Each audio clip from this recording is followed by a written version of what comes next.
we want to preview a little bit of what's been going on in camp, turning into the preseason. How does what's happened in camp affect what we think we're going to see in the preseason, what we should be looking out for, and then we're going to kind of after that hit what to watch in the Green Bay game. Although I appreciate this might be out of date quite quickly, but then at least you can watch back and see what we got right and what we got wrong. So where do you want to start with this? Well, I would like to start with the report from, and this seemed a little bit vague to begin with. I think you posted something about it in the WhatsApp, Matt, the other day, and then now at least Filipponi is coming out and saying he's hearing it, that Mason Rudolph is playing 1 or 2 series in the game. Drew Aller will play the rest of the first half, and Will Howard will play the entire second half. That's the talk on the streets. The Steelers beat writers' streets. Do we believe that will be the case? Do we like that if that is the case? That you're going to not see any Aaron Rodgers? It's going to be a full half of Will Howard football in the second half. To me, that kind of makes some sense. I don't think we need to see any Aaron Rodgers. Go, Matt. Well, I was going to say surely 1 snap because it's Green Bay. This is the last time he's going to be at Lambeau Field. Even just a handoff. He could just run out with the flag, take 5 snaps, and then totally fine. Tear his ACL. I wasn't going to say that, Mark. I wasn't going to say that. Let's say 4 snaps. Unbelievable. You went there. No, well, that's all I see now when I see him carrying the flag. But surely he'll do one thing. I mean, he's speaking to Packers media today, isn't he? I've seen. So, I thought he was never going to be seen. No, that's the biggest lie he's ever told, I think, other than maybe his wife. But Green Bay. Also, he's not John Cena. No, he's very much not. But I do think he'll probably have at least 1 snap, surely. But in terms of the actual kind of layout of it, I get it. Mason is number 2, and I get why he probably needs a rollout with however many of these, because it didn't look like DK or Pittman are going to play. So how many actual starters there will be in here, I don't know. I've not even seen anything about Cam or TJ, whether they're going to be in this. I doubt they will be. No chance. I'm pretty doubtful on that. So as he is the current number 2, I think you've got to get Mason some snaps. It's only right to do so. Would I have done it Aller then Howard? Because it feels like Will Howard will be playing with a lot of the depth chart at the moment, I believe, has Howard above Aller, right? So seems a bit odd they would do it that way round, but maybe they want to just I guess see it's about what just they've got with... giving Will Howard the most amount of time and the most... Yeah, it gives him more time, but it's just Drew Aller will probably be out there with, arguably better talent. So essentially, what do you make of the McCarthy comments about how basically, essentially, it's not a quote, but he's essentially saying Rudolph's better than he was expecting. Yeah. That surprised me when I saw that, but it's like we said. I think I alluded to that last week, and you said, Gav, it's we know Mason's got a big arm, and that's what McCarthy's kind of focus a lot early on talking about Mason was about. It's just now seeing him in game, so I think that's where we know what the limits are of Mason. But definitely get him his snaps. A couple of drives to begin the game. Hopefully, can get a good connection going with some of these guys, because I imagine even if DK and Pittman aren't out there, Roman Wilson will probably be taking snaps out there. Be good for him to get on there. Jeremy Bernard will be out there, so good for him to get a connection. Should worst comes to worst, but I fully understand it in terms of Mason taking those snaps. It's just the Howard and Aller bit that. Let's get onto that in a sec, because that's another interesting thing, and I want to ask you a question about that. But firstly, I wanted to mention that we put a poll out in the WhatsApp update group. Join that if you want to take part in these polls, because we do them for a reason when we do them, to feed into the discussion. And the poll was, which quarterback, if they only keep 3, do you expect to be cut? And over 50%, over half of our listeners said Rudolph. And I find that surprising. Well, this is what I mean. This is the thing. Mike is preparing people there for the idea that Mason Rudolph is going to be on this team and he's going to be the number 2 QB week 1, right? I think from where we were a month and a half ago, 2 months ago, when I think we had this first discussion about this, and I think most of us, apart from Gav, were pretty of the opinion that Mason Rudolph was going to be an afterthought here and he'd be cut or traded pretty soon into training camp. It's just not the way this is turning out to be, and I don't know necessarily what to take from that. I think maybe we were a bit naive with the rookies, as always. We were a bit over our skis with it. But I do think this game specifically, and I want to talk a bit about, I'll ask you sort of later after we speak about the QBs about other positions, but I think I'd be shocked if you all didn't say, when it comes to the players, what does this game mean the most? Who's got the most to lose in this game potentially?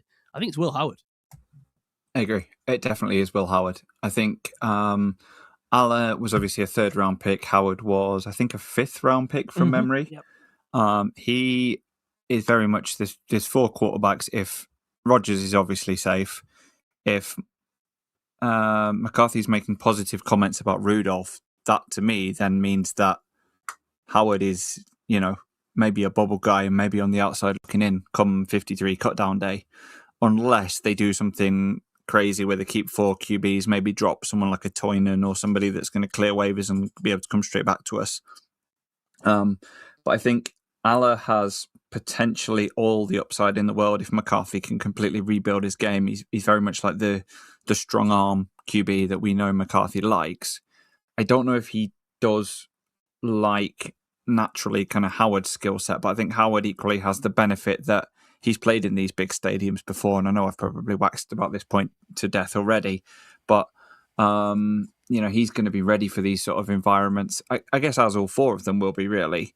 But yeah, it'd be interesting to see kind of how it paves up. But I think Howard has to play really well in these preseason games. He's playing for his job either with the Steelers or perhaps elsewhere. Yeah, what I'm looking for, it's not like or in the draft when they say don't double count speed, like don't have a speed guy and then when he runs fast be like how fast he is and then you're counting it twice. I think it's like that's what we've got to look out for in this preseason. Don't be excited when Drew Aller's like heaving massive touchdown passes. That's what he can do. And don't be overexcited when Will Howard is like super accurate and all the dink and dunk stuff and running the operation.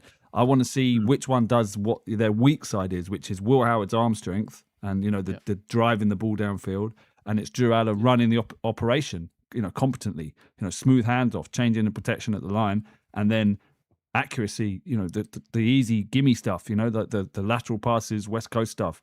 I want to see him doing that, which kind of ties into what do we see as the upside of these 2 guys.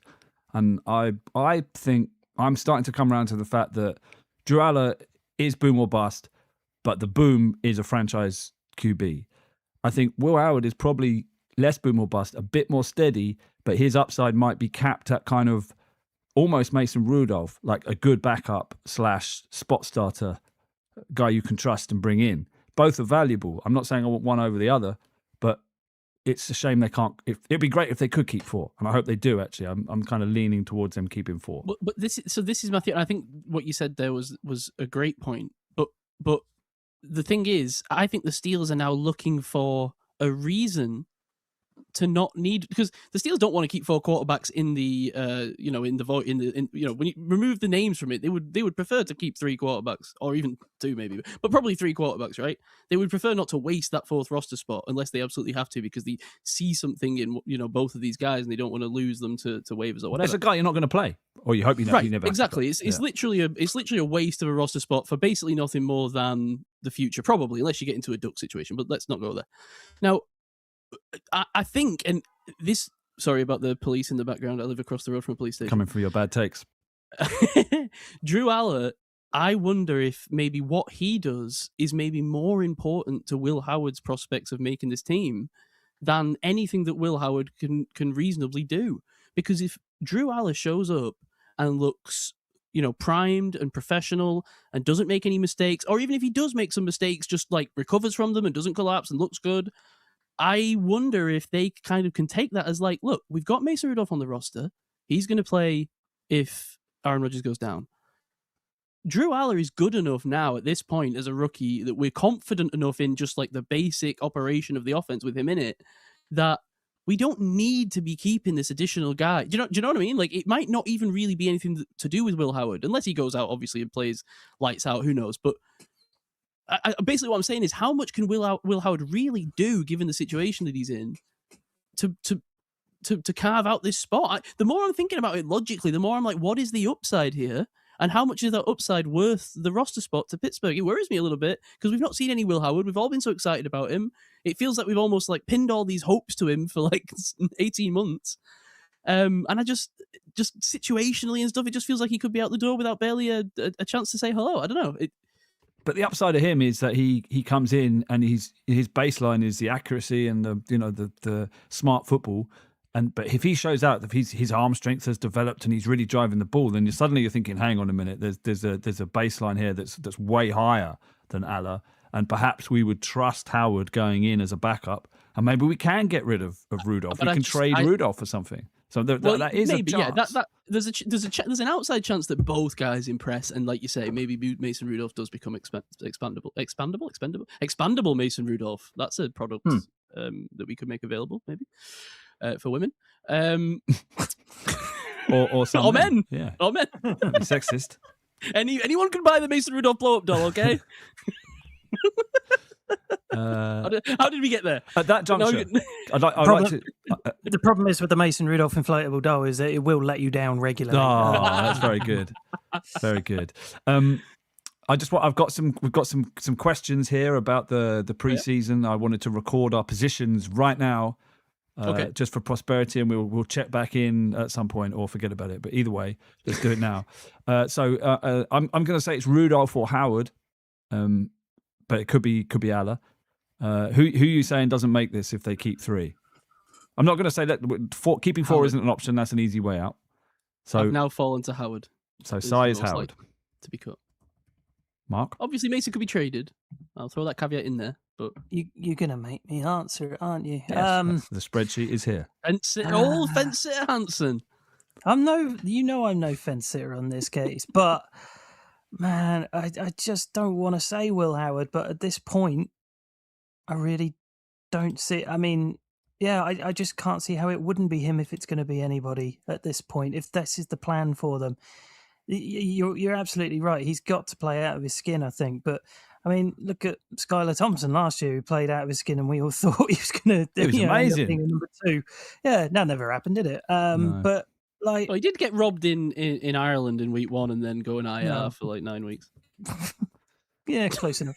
But yeah, like it just sucks for Will Howard, man. I mean, it would be fair enough if we were talking about him and he had played some football last year and we were in this position. And then you would think, yeah, he's definitely like the guy that has really got to impress and could be on the outside here. But we still haven't seen anything like game-wise from him. And that's the sucky part. And hopefully, he does get a full half tomorrow against the Packers to show what he can do, even if it is with, the third stringers.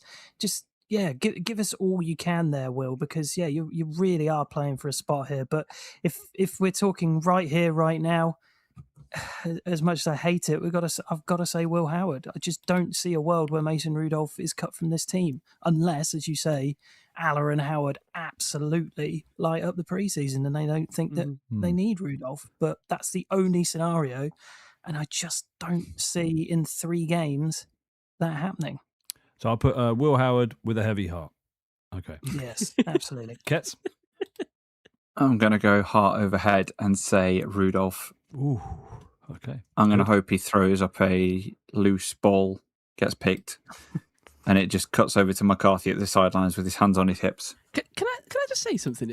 I've made this point before, but I feel impassioned about it suddenly as Ketts has said that.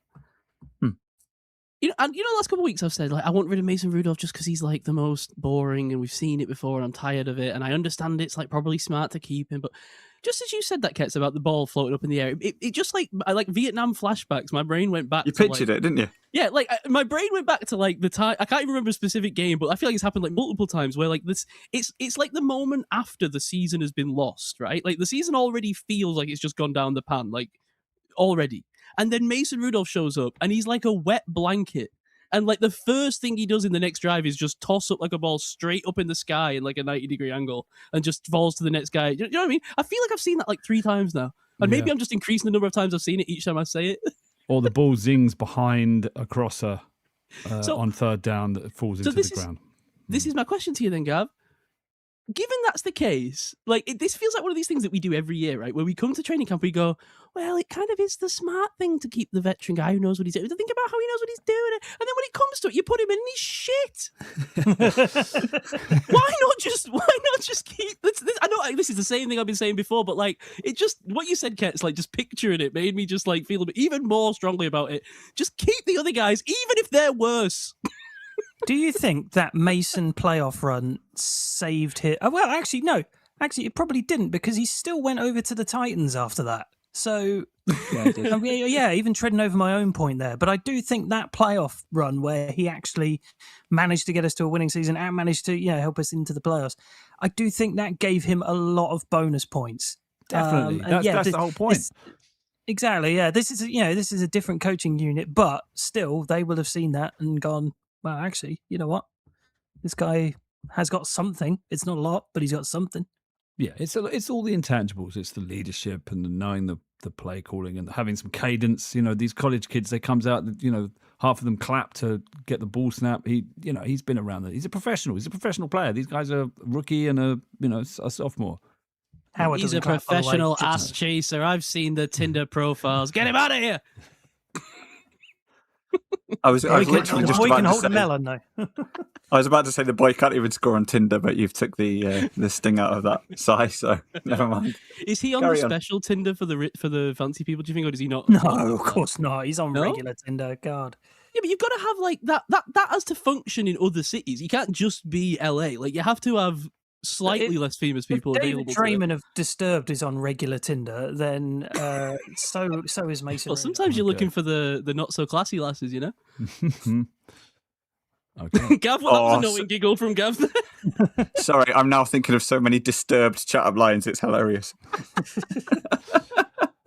Alrighty then. Right, where should we go next? Swiftly on. Where should we go next?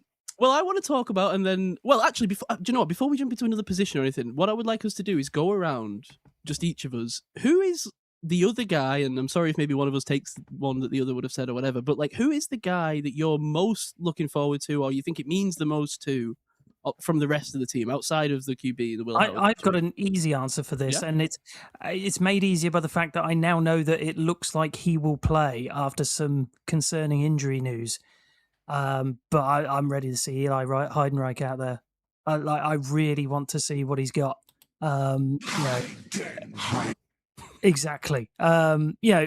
As much as I'm excited for the other rookies to see them as well, and it looks like we're not going to see Iana Chua, which is a shame. Yeah.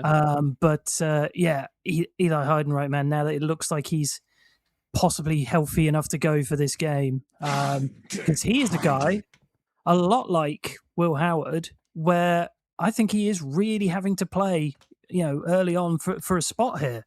He's the rookie that I think a lot of people might see out of the door quite early on if he doesn't perform. So, yeah, for me, that is the one where I want to see exactly what he is able to bring to the table. And, that might be a second half thing. But, yeah, please let me see what he's got out there. Let's see if he can do anything on there. Him and Lou Nichols, I think, because I'm intrigued by Lou Nichols as well. Well. You've led us into my next bit onto the. So can we come back to that side, because I want to talk about these running backs and what's going on? Is that yeah? Right? Let's talk about the backs. So it's looking like from the camp reports I've seen, if you're not in listening to the terrible podcast Camp Reports like you need to, I think it's the best source of what's been happening. It's fairly even-handed. Shout out Alex Kazor. Yeah, great work they do there. He was saying Dowdle, I think it was him or maybe it's somewhere else. Dowdle's looking like he's the early down interior runner, and Warren looking more like the kind of passing down back role. Is the kind of the way the split's going at the moment, which is interesting. I think we both kind of thought they'd be fighting for running back one, and it seems like there was actually two spots. So that leaves a real roster battle for RB3 and 4, which I guess Heidenreich is at the kind of back of the line of, because you've got Caleb Johnson. You've got Caleb Johnson, the third round rookie that was kind of last season was a bust, but apparently he's looked better, right? And then Lou Nichols, who's kind of practice squad kind of candidate, but bounced around the league a little bit, but looked awesome in the preseason last year and has got some beef. He can tote the rock.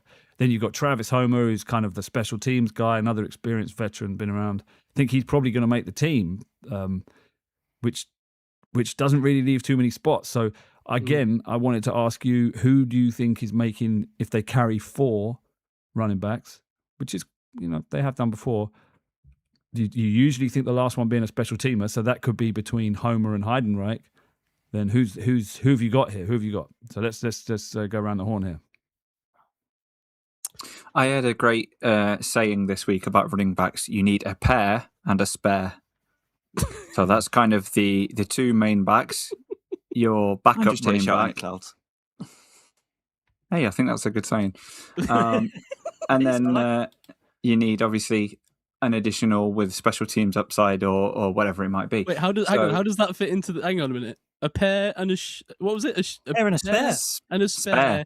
And an additional who needs to play special teams. Well, no, the pair and the spare, and then for the 4th roster spot would be the guy with like special teams value or something. No, I understand that, but what I'm saying is your main running, I got it. 3 guys. I got it. A spare, no, a pair, a spare, and casuals don't care. That's good. Yeah, that's good. A pair, a spare, and catch the ball from the air. A pair, a spare, and a maiden fair. Okay, we're losing it. A pair and a spare and a Johnson nightmare. There you go. So who's your pair and spare, and then who is your extra spare pair? So I am having Warren and Dowdle as the main 2. So I'm having I imagine. Yep. Lou Nichols as the 3rd, and then one of either Heidenreich or Travis Homer as the special teams upside. You're just done with Caleb Johnson then? Yeah. I was done with him the second he dropped that ball on that kickoff. I'm also going to take Jalen Warren, Rico Dowdle, Lou Nichols, and Travis Homer. Well, you're taking Homer. Ketts said one of Ketts didn't, which doesn't work for the spreadsheet. You've got to come down on RB4. And the spreadsheet sacrosanct. It is. Play the sound drop side. Convince him. Wait, which one? Wait, hang on. No, you took Travis Homer anyway. Yeah. No. I made that one up for Homer. I could have done Travis. I could have sung like, "Why does it always rain on me?" Oh Jesus, that's depressing. Now, it's not really a very fair discussion, is it? Because what Homer does is, why does it always rain? Sorry, go on. Trying to fight through the noise here. Homer's like a protector, right? Is what the role he's been playing on special teams, as in kind of like a blocker for the punter and stuff. That's an important role, and it's going to be hard for Heidenreich, who's been injured for most of camp and not had much action, to displace him. So as much as there you go, Ketts. Which way are you going to come down here, Homer or Heidenreich? You've got to choose. Just for this, I will go with Travis Homer then in this case. Okay. If you're forcing me to, as you often do, Gav. Well, it's just a spreadsheet's got one box. You can't have 2 names. Right. So you've both gone Lou Nichols. That's interesting, and I like that, but. Really cutting a 3rd round rookie? I just think it's new coaching staff. I'm not hearing. I think you said, Mark, maybe that, or someone, maybe you said that maybe we're hearing good things about. I haven't heard anything about. He's been looking good, apparently. I mean, but the problem is that what we talked about, questions that need answers in training camp. What is Mike Tomlin's legacy, or how would we notice that his legacy has gone or changed? A lot less live tackling. Something Kozora was saying on the pod was, the lack of tackling means that you don't get to evaluate tackle breaking. And that's why this question is open-ended. I mean, this could change. I think, in a way, when we're talking about which are the most, who does it mean the most to these preseason games, in a way, when it comes to the 53-man roster, it really is these bubble running back guys, because I think there's a lot to be gained in these games. Because, like you say, what are you going to show outside of them? One rush of 20 yards can earn you a 53-man roster spot. Right. Simple as that. Yeah. Mike DeFabo, the Athletic Steelers correspondent, a few hours ago put out some training camp notes, and one of them was that Caleb Johnson is still contending for the RB3 role, but rarely creating more than what's blocked. Oh, no.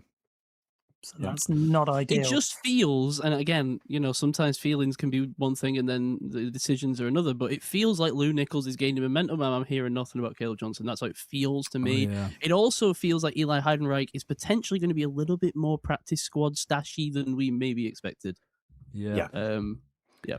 Is it almost a case of they don't want to necessarily play Nichols too much and just sneak him onto the practice squad and then elevate him in season on game days Potentially, could be. as a hammer, and then as injuries happen, he Could then happen, get yeah. moved up to the 53. That's another option.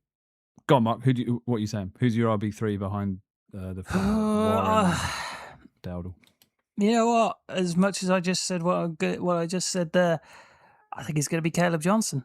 I am with you, Gav. I just don't see how, even though this is a completely new staff who didn't Ovar drafted him, but these guys weren't part of that. Even though that is the case, I just think they're gonna just give him another go. This will be kind of okay, prove yourself sort of deal. So yeah, I think it'll be Caleb Johnson, and that's my head talking. I think I'm going to make my heart talk in RB4, and I'm going to go with Heidenreich over Travis Homer. I think I hope that old Heidenreich can get it done in the preseason and really bounce back after injury hit start to it. He's still got time. Is Travis Homer much of a muchness? I know he's got experience, certainly, but special team. Yeah.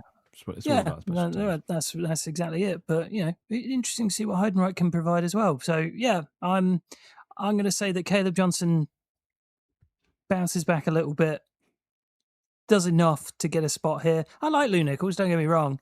I just wonder if he is going to be taken over Caleb Johnson here. So yeah, I'm going Warren Dowdle, Johnson, and give me some Heidenreich.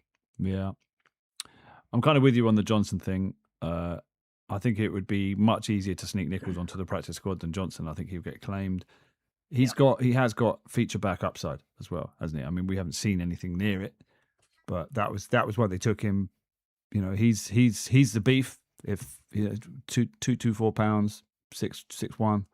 There has been some hard running in camp from him, but just not enough of it by the looks of it. So yeah.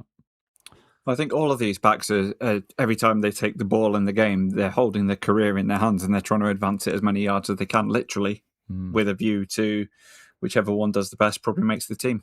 Whichever one fumbles it or whatever, that could be out the door. The thing that gives me pause to thought is how many times have running backs been crap in their first year and then come good? It's usually a position where they come in and pretty good straight away, right? And if not, then this is my thing with Caleb, and maybe it sounds very, I don't know, dismissive with him, but it's just like you said, what do we see from him last year? Even when he ran the ball, like I know we didn't see much of him, but I was not inspired by anything we saw last year, and unfortunately, sometimes you got to chalk that up to a bad pick and move on. If there's no history with the coaching staff, they don't care about last year's third round pick. I think we think about that way more than the coaching staff would. The coaching staff doesn't care. It's just a dude in the room, same as the other dude. Do you know what I mean? It's really not relevant to Mike McCarthy. Not Mick McCarthy, but Mike. Maybe it's relevant to Mick McCarthy as well. Mike McCarthy, what the hell? Mike McCarthy, it's because I saw Mark Caboli talk about it. A few months ago, when not long after McCarthy took the job, he said about Caleb Johnson. I'm aware of their past experiences, but this is like a Catholic operation. You say 3 Hail Marys, and everybody has a clean slate. So as far as he's aware, Caleb Johnson has a clean slate. He's got bars as well. Okay, well, it can't go on like this, can it? It can. I am rooting for Johnson. I do hope it would be such a massive win if he becomes good. RB4, I'm sticking with Homer. It's the safe pick. Special teams, there's 3. Danny Crossman has got 3, maybe 4 slots for special teamers at the back end. I think Homer's clearly one of them. So I'm going to go with Homer over Heidenreich. Just looking back at Johnson's college stats, he had 2 very meh seasons for Iowa. And in 2024, which was his junior season, he had 21 touchdowns, 1,537 yards at 6.4 yards per attempt. That's the version of the player we need, the consensus All-American, compared to the guy we've got at the minute, which is the 4 yards per carry 2023 version of him. Yeah, he was kind of 117 attempts for 463 yards. That feels like the player we've got in reality. He was kind of an upright breakaway runner in college, wasn't he? And Iowa running a kind of zone heavy kind of scheme where he could just break and he was gone. Maybe his style doesn't translate immediately, and that's why he's taking a little bit time to get going. That's the only thing I can hope, is that he has got massive potential, but he just needs to get used to the speed, to gap selection, picking the right hole. You know, it's not necessarily, maybe not the kind of classic between the tackles, heavy, you know, hole hitter.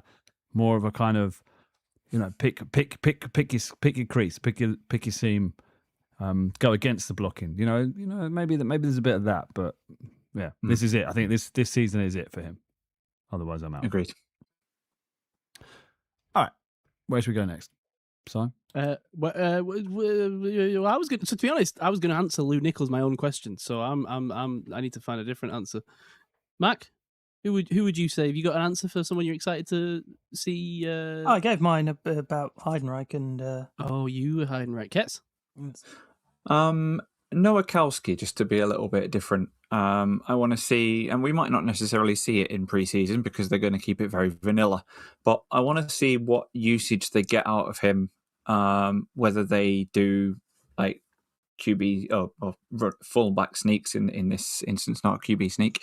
How they use him in sort of heavy sets, just how he kind of fits into the formation, whether he lines up as a tight end or as a kind of quasi running back, fullback. I'm just interested in the versatility and, you know, how they end up using him and what role he potentially ekes out on this offense, I should say.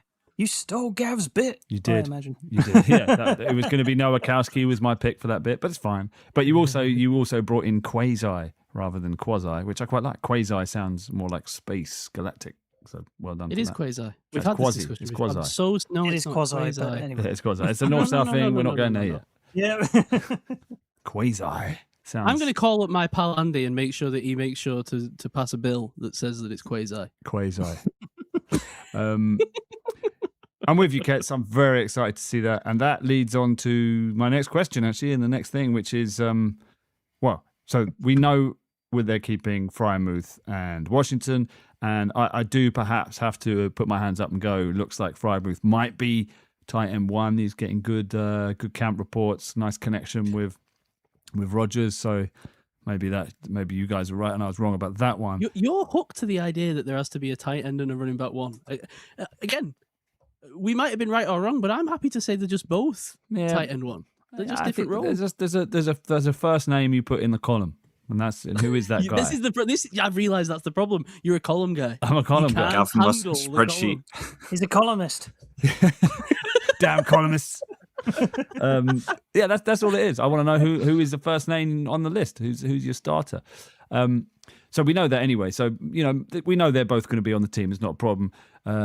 Nowakowski's interesting because he can block and catch and do everything else. So they've got Tonyan. Do we think Tonyan is going to make this team? I just want a yes or no on this one. Is he going to make the 53? Because I think it's so interesting. If they're going to keep 4 quarterbacks, who are they going to cut? Is it going to be the third tight end?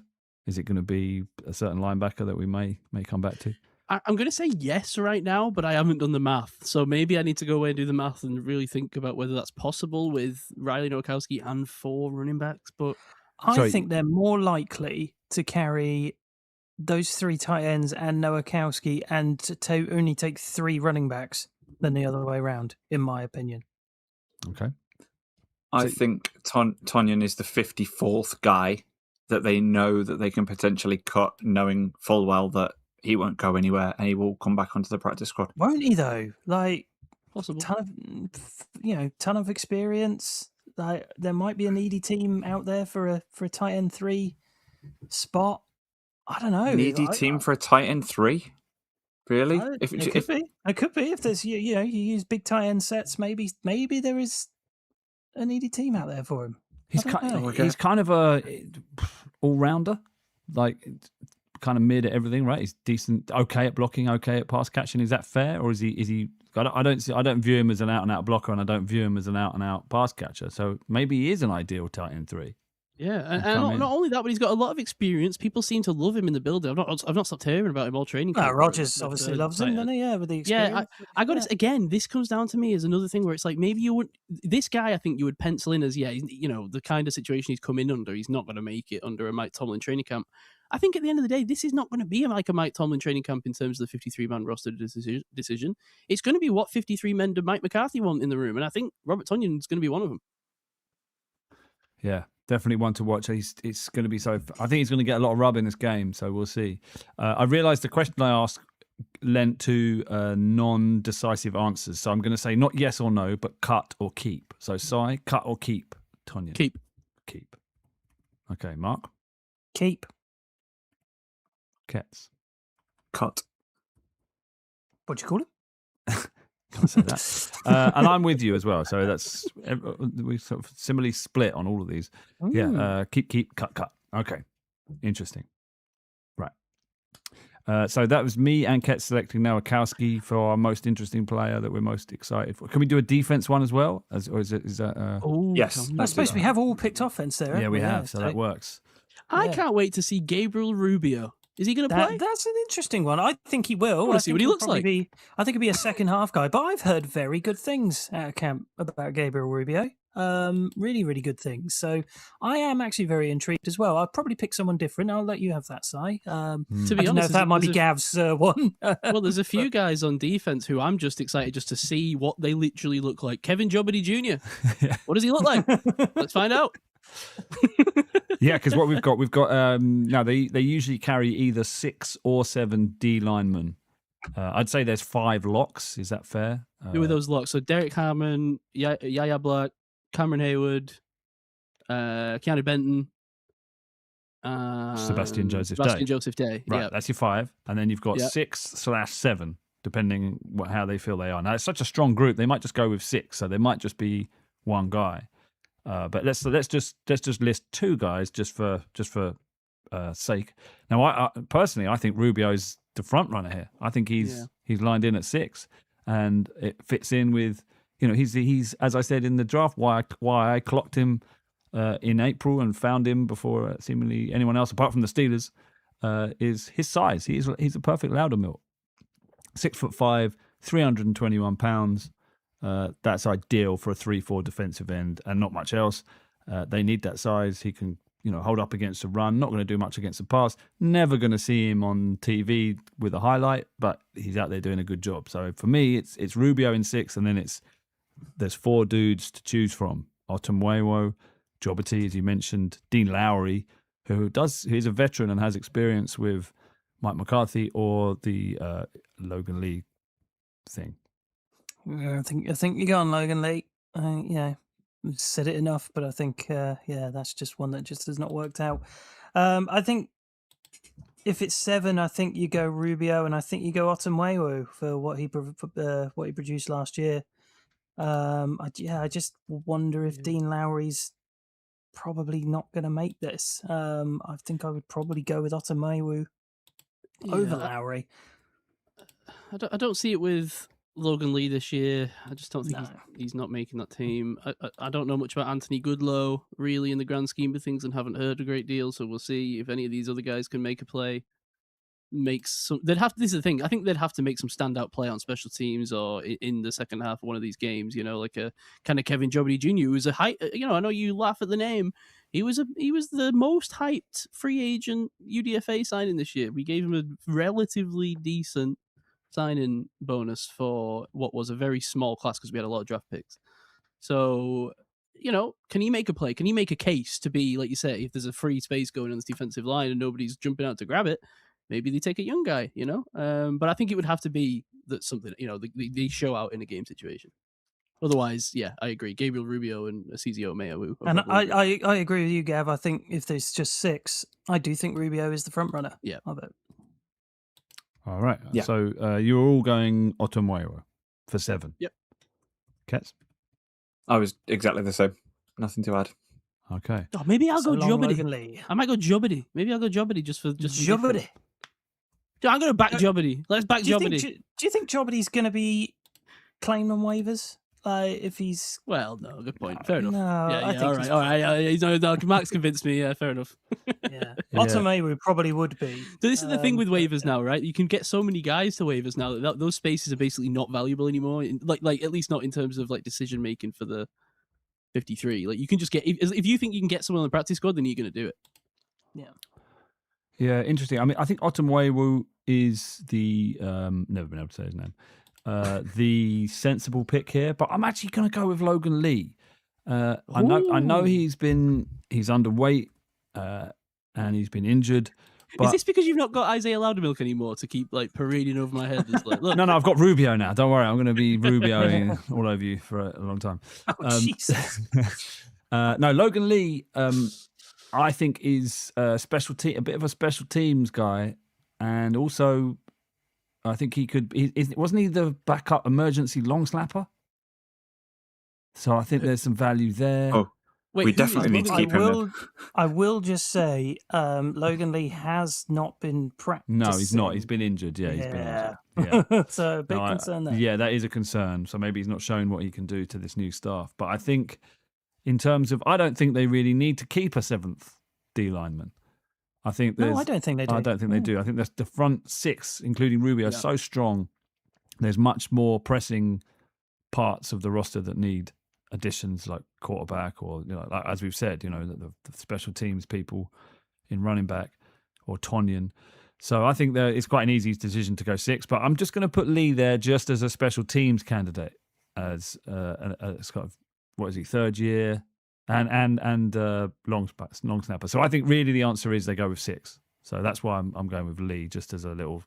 And the thing is, with a guy like Logan Lee or any of those guys, like, you can put them on the practice squad now, and you can not only do that, you can still dress them for 3 games in a season without having to sign them up. And if you do dress them and still need them, then you can sign them. Do you know what I mean? So there's so many options for versatility for using these guys by the teams now, so many tools they can use with the practice squad, that I think it does make it harder for them to make this initial 53, some of these back end of roster guys that aren't going to get claimed. Because like, if you need an emergency long snapper, I mean, what are the odds of needing an emergency long snapper early enough in a game for it to matter that you're going to carry him on the 53 for that? It's much more likely you're going to keep him on the practice squad, and then if your long snapper goes down in a game, you bring him up the next week, or more likely you go and find a different long snapper. If the NFL had any sense, they'd have emergency special team guys. Yeah, they should have at least an emergency. Yeah, I guess well, I don't know actually. There's something I like about the idea of, like, if the guy goes down, someone's got to kick the ball. Well, this is Damashek's point. He's been going on for years that you just get rid of kickers, and one of your football players has to kick. Yes, no, I do like that actually. Yes, actually, all on board for that. Yeah. Or alternatively, the kickers have to play. Right? Yeah. Yeah. Oh God, we've seen what happened when Boz tried it. Oh my God. Get Boz on D line. Yeah. Who was that lad at the Texans who kicked for them? Ogum Bigway, is it? Yeah. His name? Yeah. Dare. I can't remember how to say his name. Dare Ockham. But that was interesting, wasn't it? When they went down a kicker and he had like some experience and he did actually make it. It was like, oh my God. I'd love to see Jennings Dunker lining up to kick a field goal. That'd be awesome. Yes. Yeah. Which brings us on to O-line. Now, how many do they usually keep? Is it 9, 10? I've forgotten. Sometimes 9, sometimes 10, I think. Yeah. They usually go with 10, do they?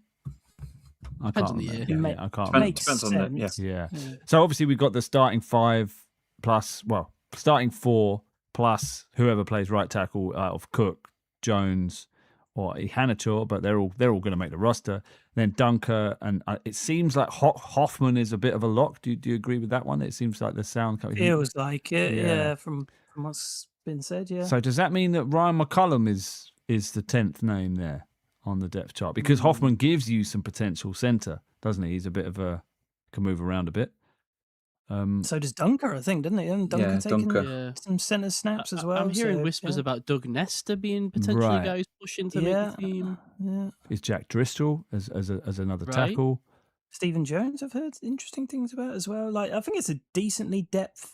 Imagine us having half decent depth at O-line. But this is why ESPN said we were the 5th most stacked team. That is incredible rage bait from them. But yeah, like, fair enough.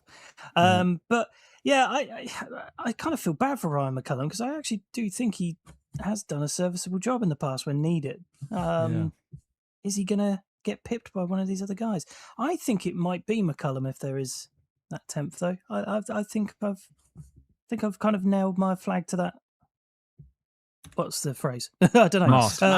Mast, yeah, it is nailed the flag to the mast, yeah. for Ryan McCullum here. Okay, well, that's my question. So who is O-line 10? So you're going McCullum. Yes, yeah, Fine. I'll go McCullum. Anyone else want to venture here? I'm going to say they keep 9, but if I'm saying a 10th, I'll say Doug Nestor. Nestor. I like Nestor. He sounds like a butler or something. Doug Right. Nestor, the butler. Strong right tackle name. And he's got real versatility. It seems like he could play centre, he could play guard. It's a good bet. Yeah, Currently, third right tackle on here as well. So Yeah, looks like he can play all over. Ketts. I think I'm going to go Nestor. I didn't realise he had centre versatility as well, but if he can play tackle, he can probably play guard. If he can play centre as well, that's definitely an upside. McCullum, if he's just a centre, then perhaps the only upside he would have is maybe one of the guard spots in an emergency, but you wouldn't necessarily want him out there all the time, I guess. But he's been a serviceable centre. Exactly. Yeah. I think he will get claimed. I think he'll end up on a squad somewhere. Yeah, I think so. I mean, Have you tricked us, Gav, into just giving you our 53-man roster predictions? But I had thought. Well, no, of that because halfway because this is a preseason preview, and we do our 53-man rosters after we've seen some actual football. That is true. So this was more just like all the bubbles. I just sort of worked out who all the bubbles were. So this is just so that we've got some runners and riders for the preseason to. This makes it fun for us, right? Now suddenly Mark's cheering on Ryan McCullum that he didn't realise he cared about, whereas Si and Ketts are are big Nestor fans. So big Nestor I like this. Yeah. No, nobody's a big Greg Crippen fan. Nesting goals rise up. Yeah, I'm going to go with McCullum as well because I think the experience that he showed at centre coming in without really, you didn't really notice him, did you? The exchanges were good. Everything seemed fine when Frazier was out for a couple. Was it a game and a bit? So I'm going to go with McCullum. But yeah, one up for grabs. What have we heard about? I've not heard much about Jennings Dunker. This training camp. What's going on with him? We're excited to see him in this game a little bit. Yeah, I'm excited to see him. Certainly. I don't think there's much. I think when you don't really make many, if you don't make much news as an O lineman, I think that's good news sometimes. So, yeah. Also, I think he's going to potentially pop in the game rather than in training camp when he just absolutely mauls a dude. That's what you want to see him do. So look at his face. I guess the preseason is the action. Yeah, it's the physicality, isn't it, Ket? So like you can't necessarily do that in a. Dave can deny it all he wants. That is Dave. That's where he is. That's why he's not here. He's been training all this time. He's been taking testosterone and steroids and growing the hair. The pitchfork and the golf buggy are behind him. He's got pads and cleats now and a long. I hope he's fixed his back. Bless him. His hay bale champion days are in the past. That's why he knows so much about grass, you see. It all ties together. Speaking about guys who know a lot about grass, I'm going to pick Roman Wilson as the guy who I'm excited to see in this game. There's been a lot of hot talk about Roman Wilson in the last couple of weeks that I did not expect we were going to get back to. I didn't think we were going to get back to this place. If we remember when Roman Wilson missed that train that season and then he never quite got back on it. And then, last season happened. And here we are now is this season 3 with him? Yeah. It sounds like he's going to be the starting slot receiver of this team. Thank God. I'm shocked. Did we all think that it was lost? It was done. It was kind of probably over with Roman. I think I was saying this is last chance saloon. Yeah. So he's pulled it. It seems like he's taken it, at least so far. Let's see how we go from here. He did. There was some buzz about him. Not this level of buzz, but there was a bit of buzz about him last preseason, wasn't there? A little bit. There was. Yeah. And it kind of petered out. But he's got the runway in front of him now, right? Very clear, very clear. There's nobody really. Obviously, we're excited to see Jeremy Bernard. It doesn't seem like maybe he's hit the ground running. Not that he necessarily should do, but just I don't think he's going to be a starter this team. And so Roman Wilson's got really no one breathing down his neck, no one quite ready to take this job off him. If he can make a difference and make some catches, like he can build a career here. It's finally time. The Roman Wilson train has arrived. Let's hope so. And I've seen some people saying, that the real test is can he take the deep ball, which he's been seen some looks in camp. But I'm not so fussed about that. I just want to see him be an available target, crossing the middle, taking those linebacker shots and being a small, shifty guy underneath the coverage. That's what I want him to do. So I hope I see it. I want to see the root god. He's been working with the root god. I want to see that. I want to see these crispy roots that he's apparently got now. And All hail the root god. All hail the root god. Or the route god, if you're in the US. And he really needs to make it, because have you seen that thing about the Michigan players out of that 2024 draft? Obviously, all these national champions that were drafted, the most Michigan players ever drafted in a draft. It looks like only 2 of them might actually end up on the same team that they were drafted by coming out of this preseason. And it's one of those JJ McCarthy. Didn't they all cheat in that season? Allegedly. Oh, allegedly. Why? That was a big Michigan scandal. Let me check what year it was. Yeah, Allegedly. Oh, because that was the Jim Harbaugh stuff, and then he just conveniently was allowed to just dip and like go join the Chargers. What was the ruse? Honestly, college football is more ruse than it is football at this point.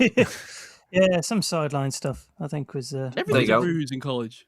So it was off-campus advanced scouting and sign stealing operation orchestrated by low-level staffer Connor Stallions during the 2023 national championship season. Of course, it was orchestrated by a low-level staffer who absolutely was not carted out as a scapegoat. Connor Stallions, recently appointed as director of opponent scouting for the New England Patriots. Oh, Mr. Fall Guy, we meet again. Connor Stallions. And there you go. Yeah, that obviously did not prosper the players in itself, because you look, JJ McCarthy, bust. Chris Jenkins, pretty much a bust, I think, of the Bengals. Mike Semrau still all right. Junior Colson, not really come on at the Chargers. Blake Corum, bit mid. Corum's looking lively. Yeah, he came on end of last season. But okay, the point stands. Carry on. Interesting. Yeah, Roman Wilson, yet to be determined. We'll see. Zach Zinter, is he even on the Browns anymore? I can't even remember. Probably the only true hit out of this, I think, is AJ Barner. Yours. But then, Trevor McKeegan, Michael Barrett, Ladarius Henderson.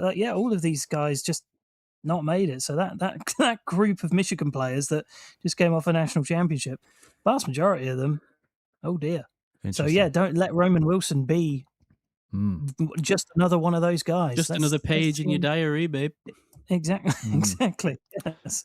It's fine to play Madden if you can see the routes where the receivers are going to run in front of you, isn't it? It makes the game a lot easier. But IRL, that doesn't happen. You ever tried turning those off?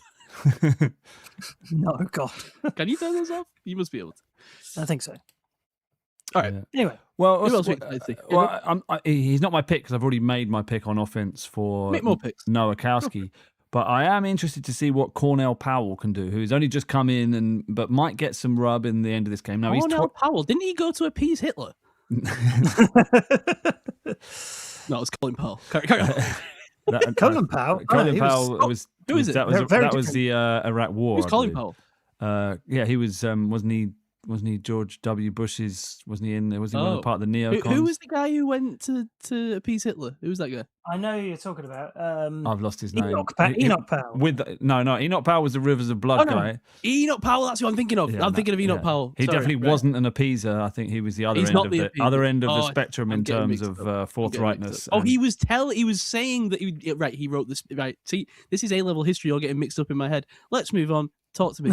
And you were talking about Neville Chamberlain, who was the appeaser with the note. That's the one, Neville Chamberlain. Okay. Neville Chamberlain is not making a practice squad.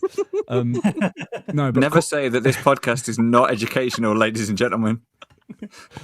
When that comes up in a pub quiz and you win, send 5% of the beer this way, please. No, because they always say Cornell Powell. Someone reach out to Cornell Powell, let him know that I don't think that he tried to appease Hitler. It's all good. Well, he could have done because he came into the league pretty old. He was a kind of veteran, one of the first super. What were they? It was that and the copy of Mein Kampf in his backpack that really did it.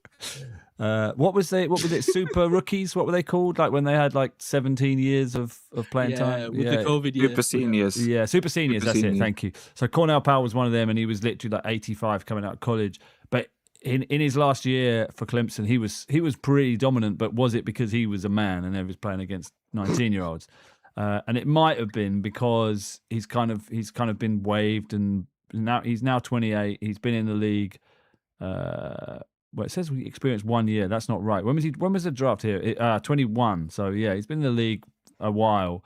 Not really got it done. But I'll tell you what's interesting about him. He's a kind of physical. Look at his stat line: 6 foot 205. That's kind of like prototypical size and weight. Maybe lacking a little bit of speed there. But I thought he was an interesting receiver, physical possession guy, perfect backup for Pittman and DK. A practice squad guy, admittedly, not going to be on the 53, but just one I'm going to watch. I know there's been a lot of buzz about Brandon Smith, but I'm interested to see Powell because I liked him in the draft process. So that's just a little one for me. And he did do well in the UFL for the DC UFL Defenders. So, yeah. Why did the UFL team for Washington have a better name than the NFL team? What's going on? Wasn't that one of the... I'm sure the Defenders was on the shortlist, wasn't Washington it? Defenders. Red Hogs was the one, if not Red Hogs, man. just football team. Red Hogs was the man. Yeah. Think about the marketing. Hello, like I can't believe that in this money-hungry society we live in, nobody sat in that room and went, "Think about how many caps we could sell with a stupid hog on it." What would have been? It was licensed to print money anyway. Oh, Hogs! Just so much goodness about it. It would. I'd have bought a hog T-shirt, a hog hat. I'd have been a hog head. Cornell Powell, though, I like that. I didn't know much about him, so I'm interested. Yeah, no, I'm going to be keeping an eye out for him. That's interesting. Maybe he'll make an impact in this game against Green Bay. Right. As will Max Hurleman, perhaps. We'll see some more Hurleman. He was an exciting one, of course, from last He was, preseason. He returned. former lacrosse guy, right? But has he not been injured? And is he injured? He's down. I don't know if he's injured now, but I think he's been injured for a lot of camp. So I don't know. Is that correct? Can you fact check me there, Ketts? I'm not sure. Oh, I was going to say. Or Mark. I'll jump on. Oh, Mark, please. Yeah. I'll find out, but carry on. Injuries to the Hurley man. That's Hurley unfortunate. man, yeah, but he was good. Now I got confused because I thought Brandon Smith was in the preseason for the Steelers last year. Who was it? There was a big-bodied. Yeah, you're thinking boundary. the UFL guy from that year that everybody was really into. Not Rock Taylor. Oh no. No, there was another guy that we had. The guy that made it, that stuck about and was a bit of a return man. Who was that last year? Oh my He god! made it and stuck about. Yeah, there were two receivers that we liked in the preseason last year. One made it onto the practice squad and actually got some snaps as return man. I'm gonna have to Google this in a sec. And then there was also another, and I thought it was Brandon Smith, like a big-bodied kind of, and he had a couple of catches in the final game from Skylar Thompson, and we were all like, "Oh, this guy's great." And I thought that was Brandon Smith, but it's Brandon not. Johnson. Brandon Johnson, yeah, Brandon Johnson, and then the other guy. Actually, our memories are so bad. But Keyshawn Williams. Keyshawn Williams, yeah, was it him? He was like the return man, and he had some juice. Like Yeah, that was Keyshawn Williams. Keyshawn Williams. Yeah, he was. Yeah, he was a return guy. Yeah, you're right. Right. Yeah, So those two, I thought, would be back. That. Yeah, that last preseason was all about those two Where is receivers, Keyshawn Williams? Hurley man and Skylar Thompson. What happened? Right? There was he got injured, didn't he? Because he was the return man. Didn't he get injured? And there was a fumble, maybe, I think, and he got kind of dropped to the practice squad and then just disappeared. Which goes to show all of this is pointless because no matter how well you do, you've got no chance. But he's on the Bengals. Oh, no, there you go. Keyshawn Williams. Max Hurleman has not been injured throughout camp. all right. So why has he not been getting it? Okay, I got that wrong. He had some early good camp return, like last week. I think a few people were hitting him for touchdowns, but yeah, he's been fine. I think. Nice physical player. Seemed like I thought he could be like a decent red zone weapon. But he was on the first team special teams unit at practice. Okay, so he's a guy to watch. And then obviously there's been a lot of buzz around Brandon Smith, not Brandon. Who was it? Johnson. Not Brandon Johnson. I thought it was Brandon Johnson, but I thought then he was a receiver for the New York Giants. But maybe that was Brandon Jacobs, or was he a running back? Getting well lost in the leads. Too many Brandons. You could go this way forever. Yeah. And Brandon Marshall, he was a great receiver. Yeah, but Brandon Smith. So do we? He's been look here. Dallas, Arizona, the New York Jets. He's one of these bounce guys that's just constantly signed, waived, practice squad, elevated, signed, waived. Nice way to tour the country. Right. So he's an experienced guy, 27, another dude that's been around. So do we think who have you got in this competition? Not necessarily as making the 53, but who are you rooting for out of these wide receivers, these practice squad guys? I think the natural inclination is to say Hurley man, right? But honestly, I don't know. I'm personally just looking for Jeremy Bernard and Caden Wetjen to show something because we know those guys are going to make the team. Obviously, we think Wetjen's going to be more a receiver than he is going to be an offense piece, but could be a gadget piece. I just want to see what they can do because we know they're going to make the team. if someone else can stand out, that's great. But I do think ultimately we probably know the rostered players at this position, right? Yeah, it's kind of the question is not so much who's going to make the roster, but who are you most excited for, just from the reports, just out of interest. Have I just floated your boat with Cornell Powell? He's going to be my pick. I think that's what you've. It would just be coming from you. I don't know that I've heard a great deal more about. Well, he's only just signed. They signed Dowell, they cut Dowell, they signed Powell. That's what I'm saying. Yeah, it just happened. To be fair, just looking at what has been said about Hurleman, I'm actually quite excited to see if he can break into this. Like, do you think they're going to carry 7 receivers? No. I just think there's no way Hurleman could go anywhere but the practice squad because this is a practice squad. Many of those. Yeah, it really is, isn't it? Yeah. So I was expecting more Brandon Smith love. Got to be honest. Ketts? I've heard positive things about Brandon Smith, but to be honest, I just want to see Bernard have a good game. I know that's probably a bit of a boring answer, but he's the guy I've been rooting for. I don't want to see him in a Steelers uniform in stadium, so I just hope he gets a few opportunities and does well. I think this room needs depth generally, so whichever one of these guys wants to step up and put something decent on tape, then I'd be more than pleased to see it. I don't care particularly which one it is. So, okay, good point. I like what you said about Bernard. I agree. Not the question. The question was which one of these practice squad wide receivers are you rooting for? You said you don't care. So should I put don't care into the box? Or why are you so intent on the box? Just because doesn't care. Okay, fine. Ketts Not every answer fits in the Give box. an answer. The box is too limiting for our human minds, Gav. Yeah, but this is so I can return to it and see how he did. Ketts doesn't care. Hope one of these guys breaks out and then we can all laugh at Ketts. So, did you come down on I said I don't care which one it is, so I'm rooting for all of them. Yeah, doesn't care. Fear of reprisal. Or would you rather I put all? Yes. Okay, fine.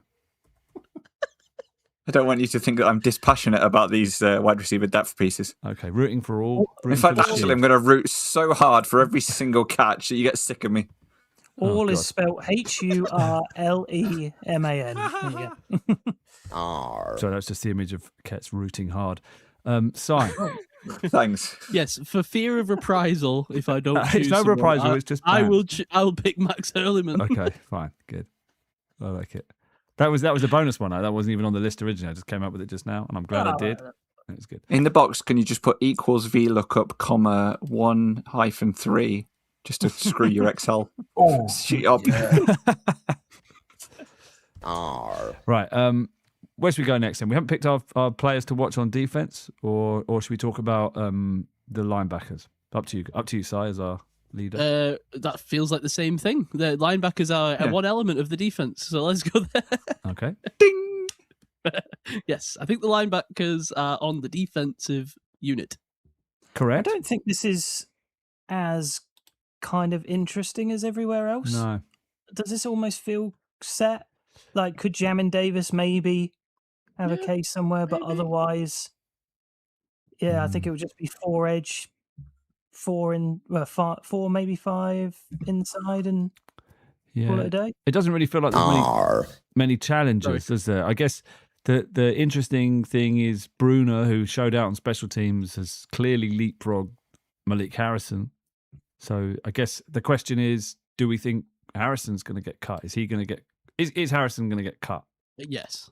I think if we're talking about the expansive offense here, I think someone on defense has got to suffer for it, and I think it could be Malik Harrison. So I'm going to say yes as well. Ketts? Yeah, I think he might do, unless he has special teams value. But he's very much a downhill hitter, isn't he? Whether that's enough for special teams, I don't know. Now we have to keep Julius Welshoff, right? We don't have to. You don't have to. I like the idea. I think we can. There's a guy with a German accent to the right, and if you cut him, then I thought we had. You will have an international player on your program. A leather-gloved Luger held to the temple of Omar Khan. You will keep Welshoff. Welshoff will be very Welshoff after his contract with you. I don't know what. Hello to our German listeners. Yeah. We hope you're enjoying the show. Hopefully, International Fan of the Year is not listening to this. We better send Cornell Powell to appease him, and then hopefully it'll go away. But so I didn't know what the international player rule was. I didn't know if we cut him, we had to get another one in. I thought you had to keep. I think one you on would the at training camp, right? Is it just training camp? I don't know. No, it's an international pathway player. You can keep them all year. But yeah. I think that's the point, Mark. Is that there's no benefit to cutting it. Like he's allowed to just be there. So why would you? And don't forget, he was pretty good last year. Like it's not a comment on his play. It's more just saying, like, do we have to have him? It's like, well, it's like, why would you not? It's like when you get something free from the shop, and then the person's like, well, I don't want it, and it's like, well, you can have it. It's free. That's just what I was kind of inquiring. I can't remember who it was earlier. I think it was Stock Exchange who actually kind of floated the idea of an international player draft separate. Like, imagine that's a good idea. Yeah, that is a good idea.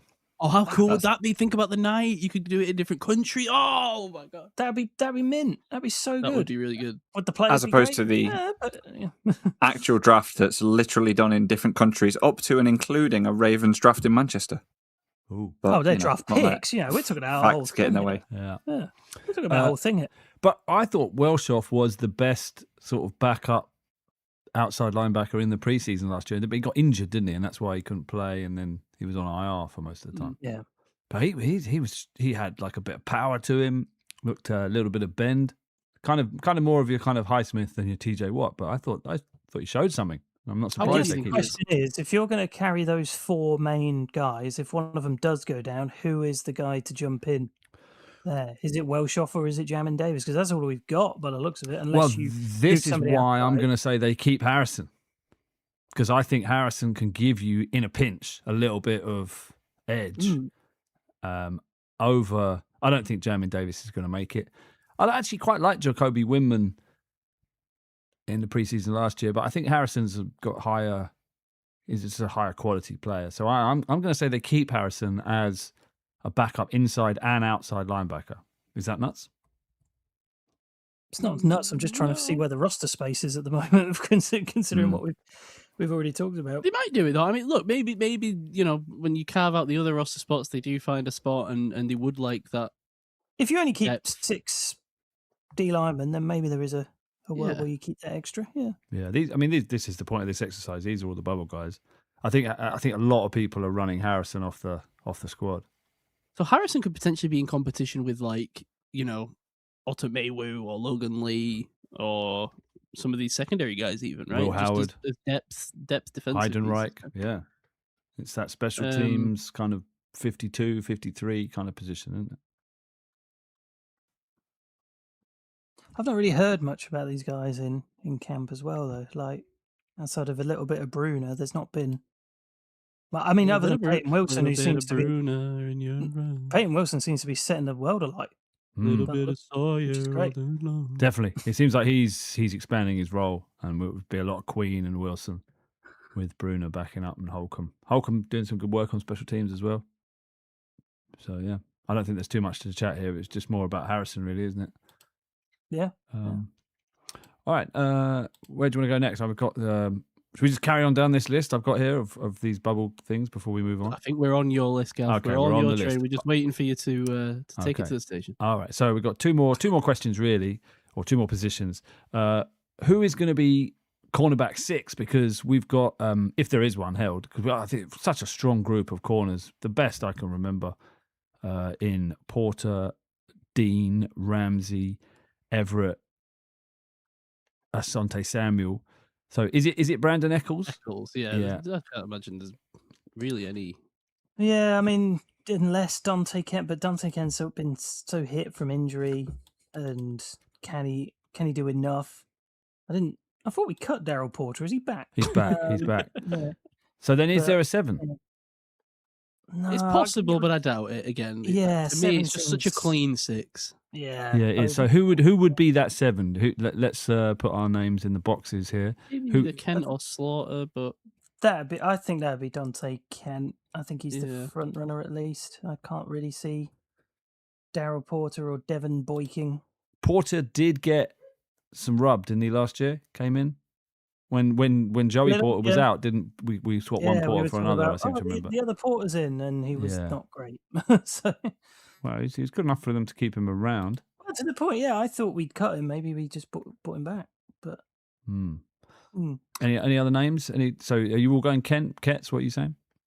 I am not saying a cornerback 7, I am saying there are going to be 10 or 11 secondary players holistically. And I don't think they're going to be put into boxes as much as you guys think under this new defensive scheme.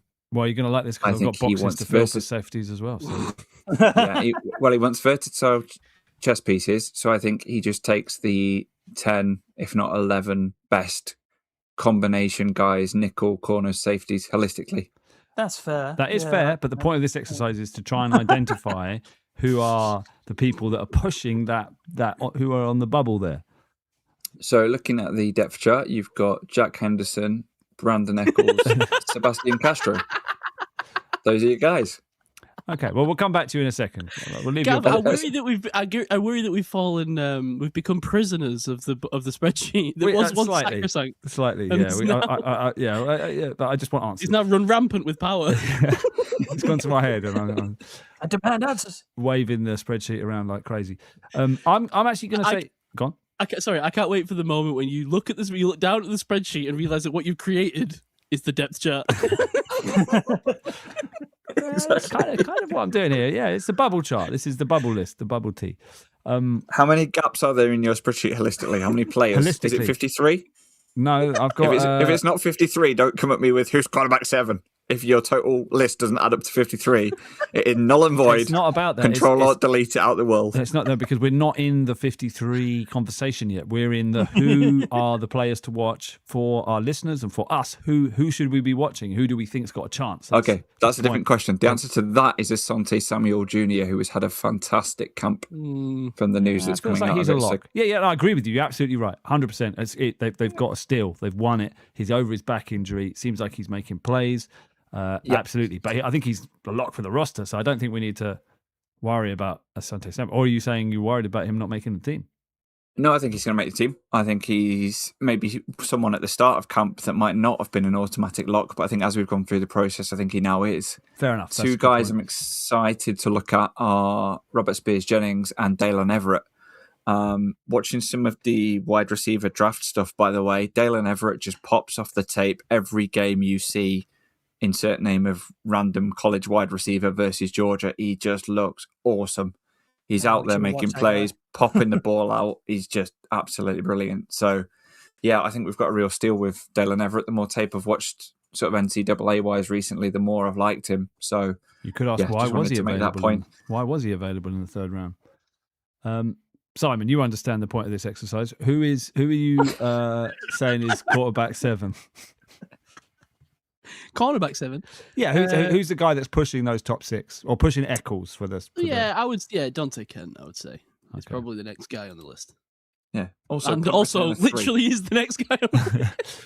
Well, you say that, but I'm going to go with Deshaun Jameson, actually, because I think he's a hard-hitting special teamer. I don't think he's necessarily going to play any cornerback, but I think Jameson is he rattles people's teeth out of their skull when he hits them. So I'm rooting for Jameson to show out in this preseason and push Eccles for them to either keep a 7 or maybe I don't think he'll crack the 6, but yeah, to be the 7. So Ketts, with that in mind, do you want to come up with a name, or are you just gonna we'll leave this blank? I think Dante Kent was the answer to your very specific question. Okay. Did you know this? Did you know this, Gav? Deshaun Jameson is the player. This is a fun fact for your Wikipedia page. He was in the Panthers game when his teammate recorded the fastest ever return, surpassing 22 miles an hour. And he had the key block on Vikings quarterback Kirk Cousins to clear the path to the end zone. That's his claim to fame. I bet you Cousins can still remember that block. Dude hits hard. He's a heavy hitter. And I like those guys. A little bit of physicality, I'm worried this team's going to lack physicality a little bit. Deshaun Jameson and Lou Nichols apparently had a scrap at practice last week. Oh, nice. Good. Yeah. Chippy. That's 2 angry men. Who won? Go. Who won? The fans. Apparently, I'm just reading here, Cam Hayward has apparently shouted out Dean Lowry as one defensive player. So someone asked him on his podcast, one defensive, one offensive player stood out at training camp. Dean Lowry is the name he chose. Okay, interesting. Good. Because he fell to the bottom of the depth chart. We thought, maybe is it over for Lowry? We didn't even mention him when we spoke about the D-line there. Maybe they're in the same room, though, aren't they? So maybe Lowry's True. bringing him like bowls of snacks and things, making him another veteran guy. Yeah, he's doing one for the Giving him some union, props, the some player real union, NFLPA there. Okay, Ketts, right. We're on to the end here. Don't worry, this is the end of the exercise. So safety 3 and 4, I'm going to say, because we've got clearly Brisker and Elliott, and we're counting Ramsey as a corner. So now you look at this list, it gets pretty thin pretty fast, doesn't it? There's Spears Jennings, who's the 7th round rookie. And then it's Sebastian Castro, who is he really a nickel? Is he just a downhill special teams guy? And then you've got Jack Henderson that none of us know a damn thing about. And then the 2 veterans that have been brought in, Mukwamu, who's got some experience. I didn't realise, but he's got some history with McCarthy. And then Rayshawn Jenkins, who's kind of another angry enforcer type. So who have we got? I mean, I guess we're all going to say RSJ as safety 3. Anyone? I'd go with that. I think he was a very good late pickup. I think he's probably nailed on for that. McQuarrie used to play at Dallas, didn't he, with Mike McCarthy? Yeah. So interesting to see if he and Carolina. But I mean, he went to Carolina after Dallas. I was going to say, not with McCarthy. With Poor Dowdle. Sebastian Castro. I was getting tricked by Dowdle in my mind. He's followed the Dowdle. We love Sebastian. We love Sebastian Castro, didn't we? I'd like to see him try and break through, but it just didn't seem to be, because he went over to Tampa and then he came back. Like, give him a chance. Come on. So you're saying Castro? I suppose he'll get a chance. Yeah, but what if there's a 4th? That's tough. Like, that is really That's kind of the heart one for me. Maybe the head one is probably because of what's happening on the depth chart. Maybe it's Jack Henderson, but again, you're right. I do not know. Where's that coming from? This Jack Henderson? Well, that's the thing. Who is Jack? Is it just out of respect in that they've signed Mukwamu and Jenkins and they don't want to slot them straight ahead? I think it must be, because I've never seen a safety look that white and be so good. It's got like the. I saw Marshawn Lynch went to the Seahawks. I was watching Hard Knocks and I saw Marshawn Lynch went to the Seahawks, and he goes up to some white corner. He's like, "Where are you white corners coming from?" He's gone for like the Vanilla Ice, like high top fade kind of hair. Yeah, but I respect to him. Henderson playing corner, or safety. Sorry, I mean that's max respect. What is he? Just like a UDFA, I think. Yeah. 6'2", 215. I mean, he's towering over all of us and heavier. So maybe we shouldn't be laughing at his haircut. Probably push you around the park. He's never fought dirty. Like, okay. Well, I don't know. His eyes tell a different story. But okay. I'm going to go. He was born on Boxing Day. For a weird stat. Find yourself another podcast that's looking deeply into Jack Henderson's eyes to assess his mental state. He means business, I can tell that. Tell a lot from a man's eyes. Rayshawn Jenkins, I think, is the guy, personally. He's the one I'm going to be watching to take that 4 slot. But anyone going Henderson or anything else? I think I'm going to settle on Henderson. I'm intrigued.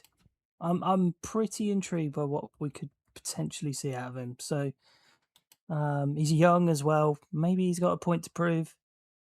Yeah.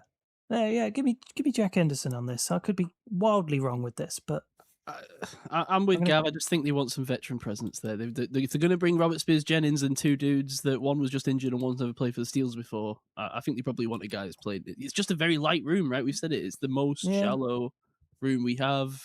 Is Deshaun Elliott your veteran presence in that whole room? Well, yeah, not that there isn't a veteran, but just I think they'd like to more just second string. Yeah. When it comes to, because it's so thin, I just think when it comes to like, would you rather a guy coming in be just another guy who's never played football before, or Rayshawn Jenkins? I think probably it's Rayshawn Jenkins. Ketts, care to name someone, or is you I think they're going to be looking out for somebody on the waivers. To be honest with you, I think this room is going to keep moving round and round and round. I think that's a good point. So Ketts rooting for a waiver in the first preseason game. You can put that in the box. Wooting for a waiver. Wooting for a raver.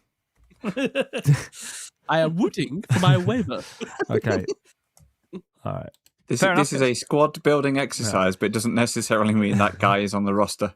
If you want me to be specific, I'll take Cole Wisniewski out of Texas Tech, who's currently on the Eagles, just to screw your spreadsheet. All right. No. 7th round pick. Oh, do you want to put that in there rather than waiver? Yes. Wisniewski. Because if it comes off, I'll look like a genius. Okay. Are there any free agent safeties still kicking about? There must be. That's what I was just about to look for. Yeah, I'm intrigued if there is anybody of any sort of name still kicking out of there. That'll be my reaction if I see someone that's. Let's have a look, shall we? Disagree to that. Going to spot track. I'm doing it. Tap dancing. I had it. Oh, hang on. I need to do I've got my little thing. This gets really is where I should input the singing interludes that I keep trying to do, but Gav won't allow. Yes. I should really sing during these periods. No, because we'll get copyrighted. For me singing. Well, for him singing. Oh, Terrell I don't think we will. I think we'll. There you go. Yeah, Terrell Edmonds. He did do it. Jabril Peppers. Jabril Peppers is still. Yeah. He literally oohed. I did all. I don't even notice I do. I did all. Taylor Rapp. Taylor Rapp is good, isn't he?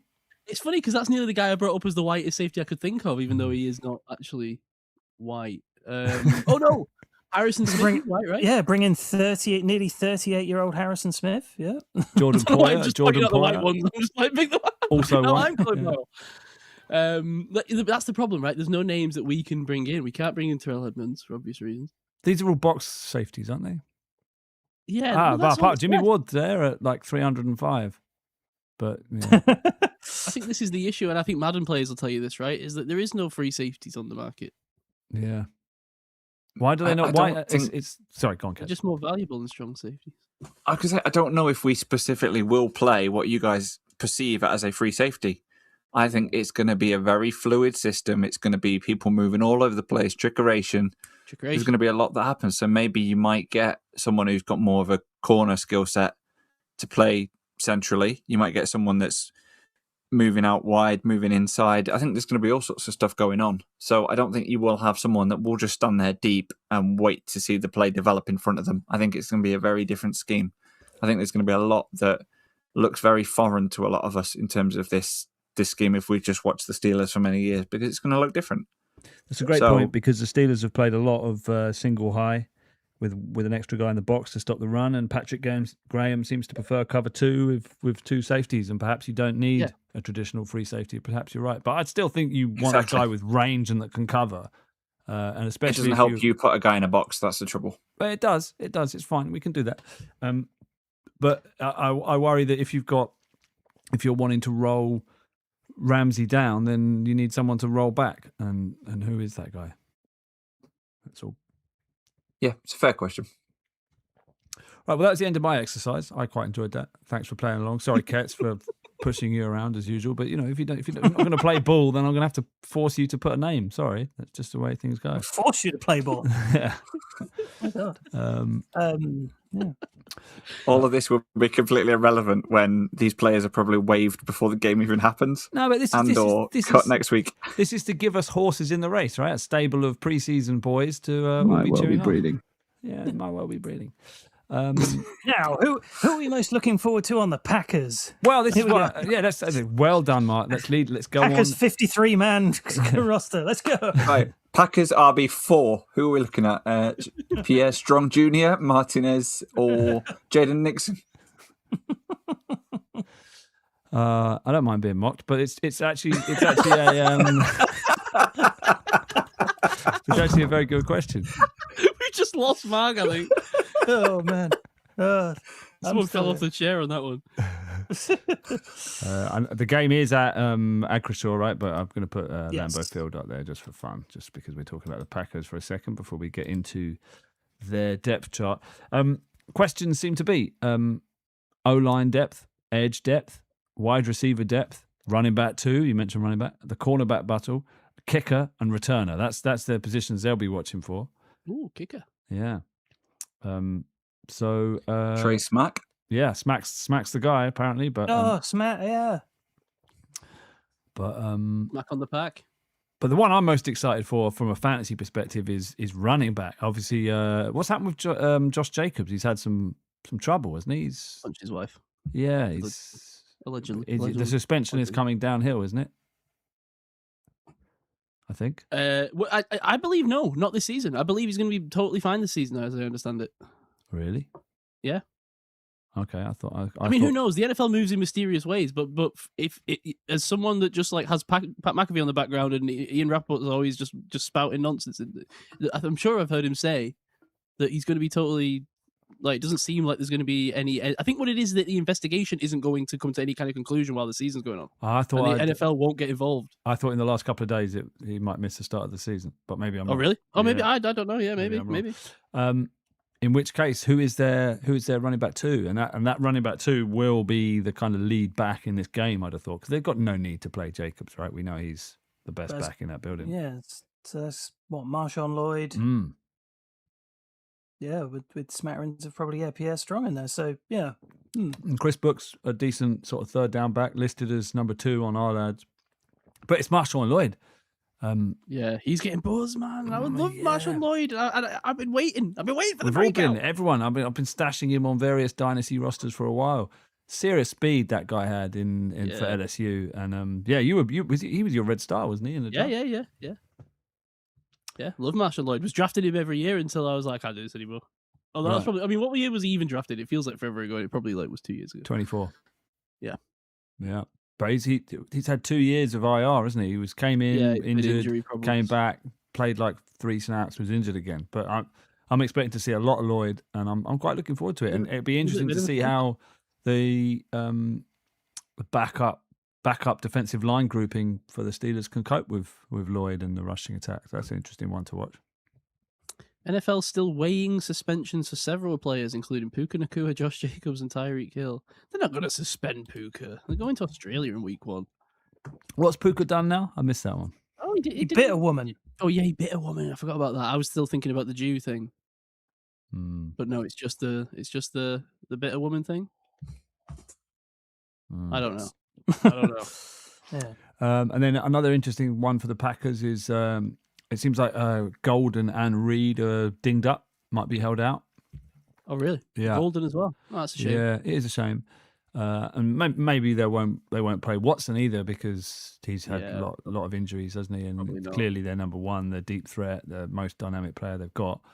So is this the Savion Williams, Sky Moore, Bo Melton? Yeah, it is. Yeah, so that's 3 interesting names. Bo Melton's kind of been in and out, it's kind of a backup. But Sky Moore... Sky, please no more. Please no more. Everyone was excited about him, thinking he was the next big thing in fantasy. I'm certain... Oh, no, it's Clyde Edwards-Helaire I drafted in first round of Dynasty. Yeah, Sky Moore was the next year, wasn't it? I think I drafted Sky Moore as well, to be honest. Yeah, and then Savion Williams. Inspector Gadget. Yeah, Inspector Gadget himself, Savion Williams. Who's been getting a lot of camp buzz. And there was he drafted as a running back? Or was he drafted as a receiver? No, he's drafted as wide receiver, Was he? Because he played a bit of both, didn't he? He was one of those kind of he was all over the shop. Yeah, he was fantastic. But yeah, he was drafted as a receiver, and it looks like they've kept him out there. So, and I wouldn't be surprised if he goes off in this game if he's out there against third stringers or whatever. He could be MVP for the Packers. First team. He could be up for first teamers here. I don't know. Apparently, Jordan Love is playing a little bit in this one, which is interesting. What went wrong for the Packers last year? Was it injuries? I know they lost Kraft. Did they lose Love for a bit? It was after Mika Parsons went down. Love was just Love was Parsons was the big one, wasn't it? Yeah, because they were looking really good, weren't they? Yeah. Parsons, did you hear, was out there saying that he's cleverer than Myles Garrett and therefore a better player. In fact, really? He needs to shut up. I'm only the foot fetish thing has sucked up all the Parsons oxygen out the room for me. All I know about him this offseason is the foot fetish thing, and I'm really behind it, to be honest, because I heard the whole quote this week and I was like, you know what? I'm so behind a guy who's like so good at his job and he's an athlete and he's rich and he's kind of like having fuck you money as a billionaire or something, right? Where you can and he's just like, yeah, screw it. I like feet and I like them so much I'm going to post about it openly on Twitter. What are you going to say? What are you going to do? You say you're going to say that you're not going to pay me. I'm not going to be the best edge in the league. Like, no, you're not. So shut up. Get your feet out. What?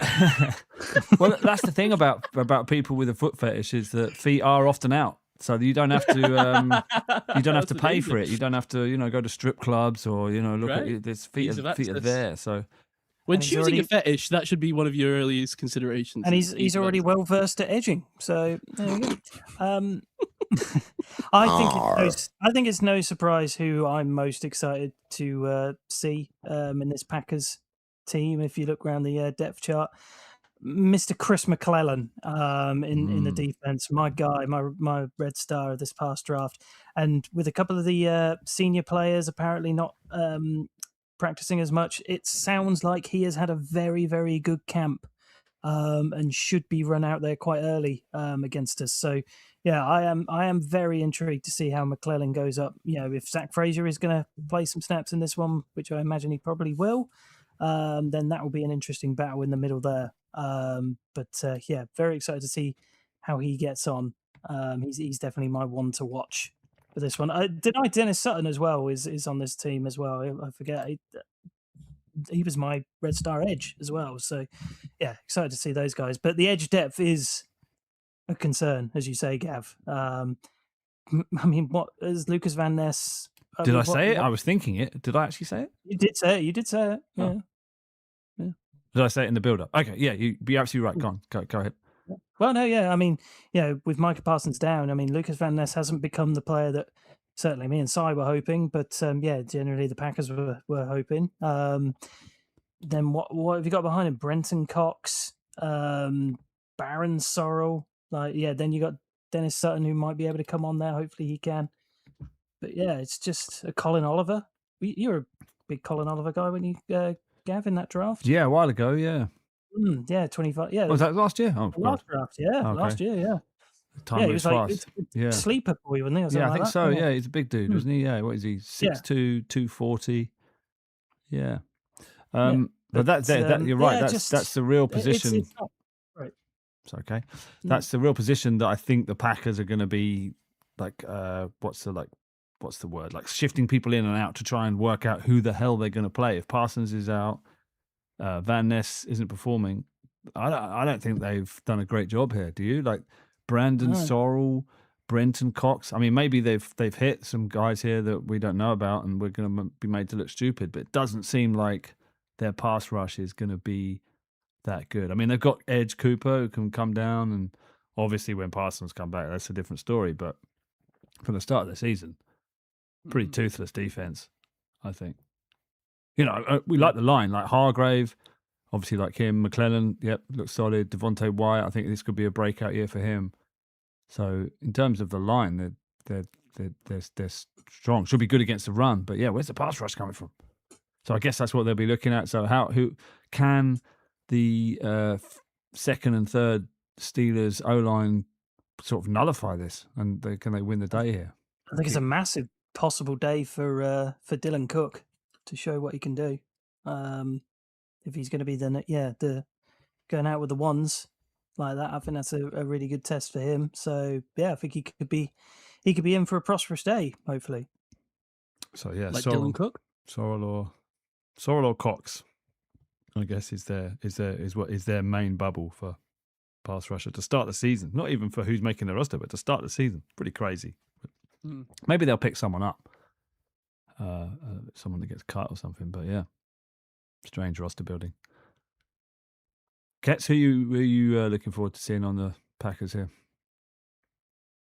To be honest with you, I'm looking down the roster. There's not that many names that I recognise. From the draft coverage that we did over the years, there's not many names sticking out. I'm intrigued, like you say, to see that edge versus offensive tackle battle. I think that would be good. I really want to see our second offensive line dominate.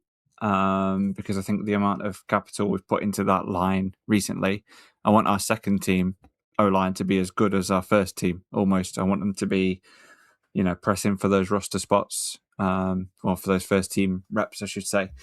Interesting to see what as in the Packers center,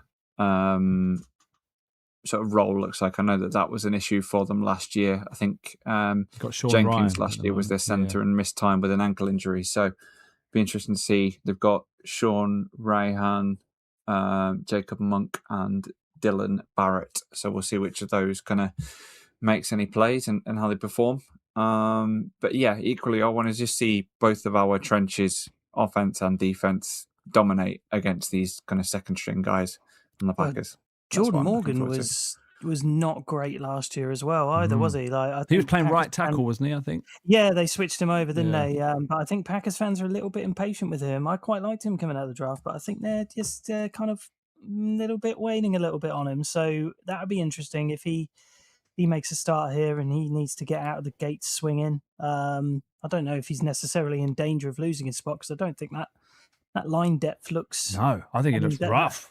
Rough as all hell, as you'd say. That's a lot of no names on there. Yeah, really struggling to recognise anyone. I mean, Aaron Banks is possibly the best player on this line, and that's not great. Your left guard, and he's a new signing. He's come in as a free agent. Their right side, Anthony Belton, and currently listed at right tackle on our lads is Zach Bacco Boaley. But I think it's actually, is it Burton? Burton's been pushing. And our favourite, Darian Kennard. He is.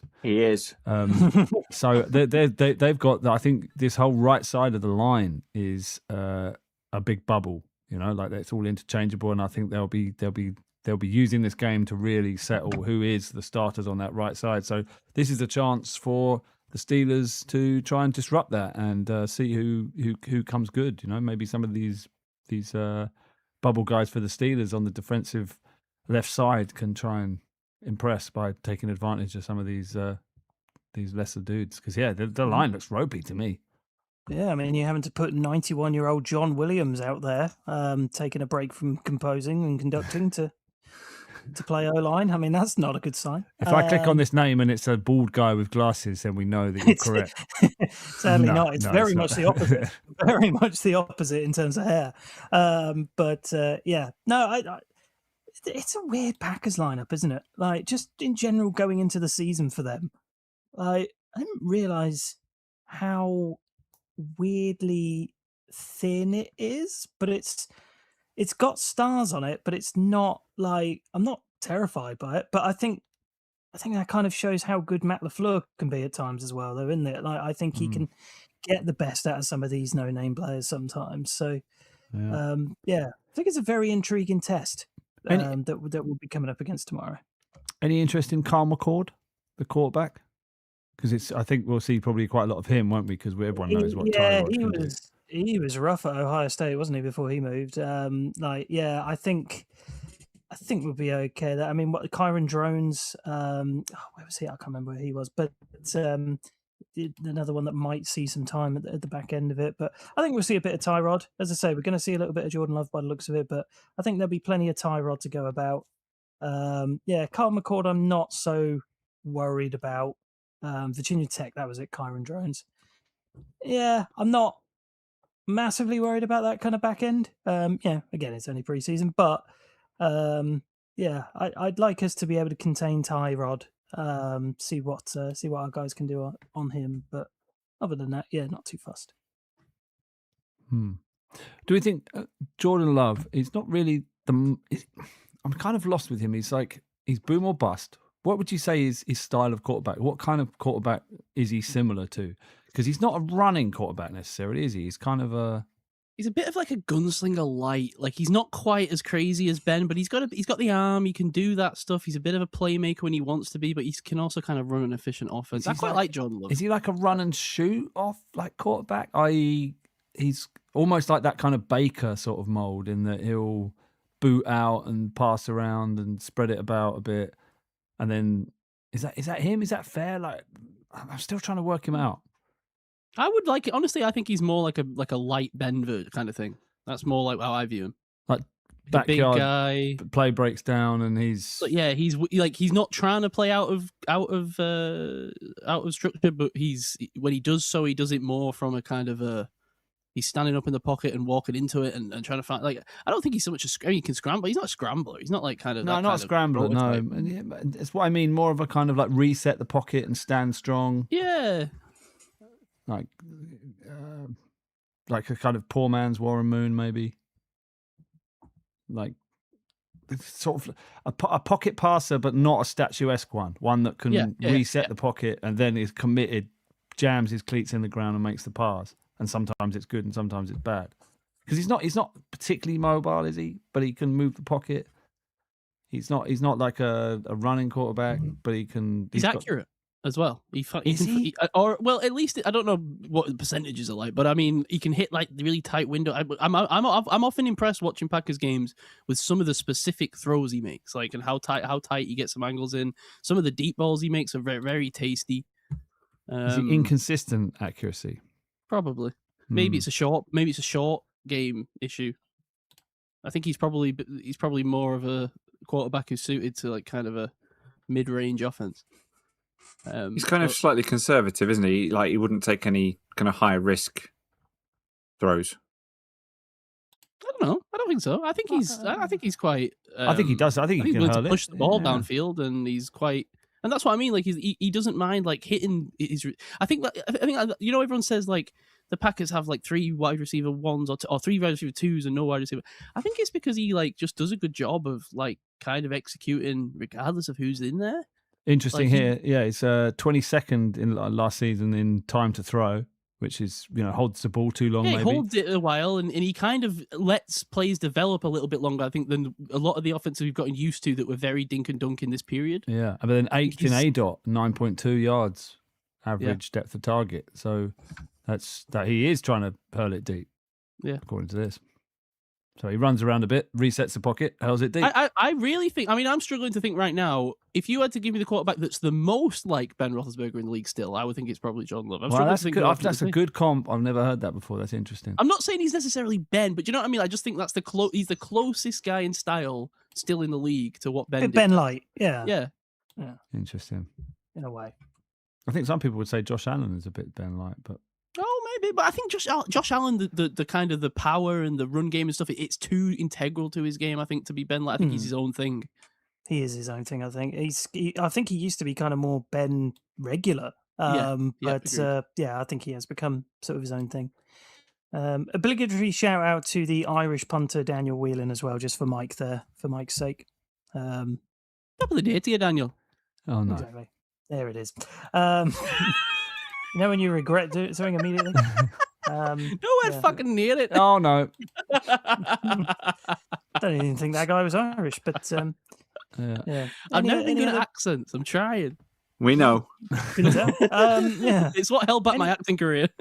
Any other interest from any other? I forgot that one of my guys from the 24 draft, Kitten Oladapo, is on this team. Let's get to your frivolities, Mark. I think that's are we done with the game? Yeah. I think that was a pretty good, comprehensive preseason preview. Well done, all. I think so, and I'm excited to see. Have we got any score predictions? No. Do we do score predictions for preseason? This is like when I think you watch McAfee sometimes, Mark. Like when McAfee was like trying to get. No, he wasn't. So they're signed up with DraftKings now, right? You know how it is. You know how I feel about all this, and it's like they're saying like, right, we got to do this bit about the Hall of Fame game, but don't bet on the Hall of Fame game. I don't think we can bet on the preseason games. Have we done the pod since the Hall of Fame game? I don't think we have we? Oh, maybe not. It was no, we did. We did it right after. We did. I think. Yeah. Okay. I'm pretty sure we. Yes, we did. You're correct. Yeah. Just what a great game that was. But yeah. So if we're done, let's go to your assorted nonsense. I'm on board. I'm excited. Yes. Well, I've got a couple of bits. This first one I think is the kind of more serious one, just to show how serious this is, gents, we're going to be playing for kebabs here. Are you ready to play? Are you ready to play for some kebabs? This hasn't been run past by the kebab committee. No, has been run past UKSB kebab props. I will say, but not past. I think that is the committee. Okay. Yeah, Ketts is aware of what we're about to do here, and this is actually inspired by something that Ketts kind of brought to my attention because myself and Ketts have done a little college version of this, but this is going to be an entirely full, all-encompassing one. This is what we're going to do, gents, is that we are, as all four of us, are going to draft every single NFL team. Now, what we're doing this for is to gain points in terms of how they finish the season. So if you're a Super Bowl champion, you get 5 points. If you draft the Super Bowl champion, you get 5 points. If they make it as the Super Bowl runner-up, it's 4 points. They make it to the championship game, 3 points. Divisional game, 2 points. Wild card, 1 point. And obviously no playoff appearance equals 0 points. Now, here is the catch. You are only allowed to draft one team from each division. Mm-hmm. So you cannot go to any other divisions here. Now, Mark, yes. I'm sure you don't remember this, but a couple of weeks ago I did mention, and it was a bit different to this, I think, but it was like the same similar idea. Is like we were drafting teams in the Heed the Call Discord. I entered this competition. There was about 10 people, and I won so badly that it was over by week 10. They were just like all they did after that was just tag me and go like just slag me off because they were like, "Wow, you've ruined this game by winning so badly." So can I repeat? And the answer is going to probably be no, and then it's going to be really frustrating that I chose until this season to do somewhere I could brag Wait, about. on the Heed the Call podcast, did you say? Unfortunately, not on the show, but on the Discord for that podcast. Okay. So it was never mentioned on the show. No. And you're not famous now. No, I'm not famous. I was going to say, why have we heard of this yet? No, sorry. You would, if it had been that, you'd have heard about. You'd have heard the sound drop. I did listen to the Heed the Call podcast for the first time for a little while, and I thought, but they're not. They're not all there right now. You wait till they're all there. Okay, I'll give it another shot. I'm not saying I've turned it down. I did think Dan sounded a little bit world weary. Would you agree? I thought he just sounded... Do you know what I think it is with Dan? And I see myself in him. He loves the bits. As soon as a bit comes up, you see his eyes light up. Like that's his whole thing. He loves the bits. He might be a little bit weary when it comes to just like the newsy stuff. Yeah, I feel that's what Connor Raw's good at. I love Connor Raw. He's such a good addition to that show. He is good. Yeah, he is good. Always been good. But I just felt like myself aging, world weary. Maybe lost the big money from the NFL job, and now he's kind of scratching together. And is he mailing it in? I don't know. I don't. Questions to be answered in 2026. I think they're hitting the stride with some of the Patreon stuff as well. Like it's good stuff, man. I like it. But you know what? Look, I'm in the bag for them. These are like, imagine. Look, if there's anyone that's been listening to the show for 8 years, I mean, first of all, God bless you. But secondly, like that's kind of like me with around the NFL, right? They're like my mates that I sit outside the pub with, Yep. As we always talk about. So are you a bit world weary? Yes. You're a bit weary of this podcast. You're sick of me. I've never been weary of this podcast. And I'd never be sick of you, Gav. That's for sure. Well, I'm sick. Well, of until until the revolution comes. Me, but until the revolution comes, and I have to draw lines, and you will inevitably be south of them. Okay. I respect that. Shout out, by the way, to the OG Kickoff, who we blatantly stole this idea off.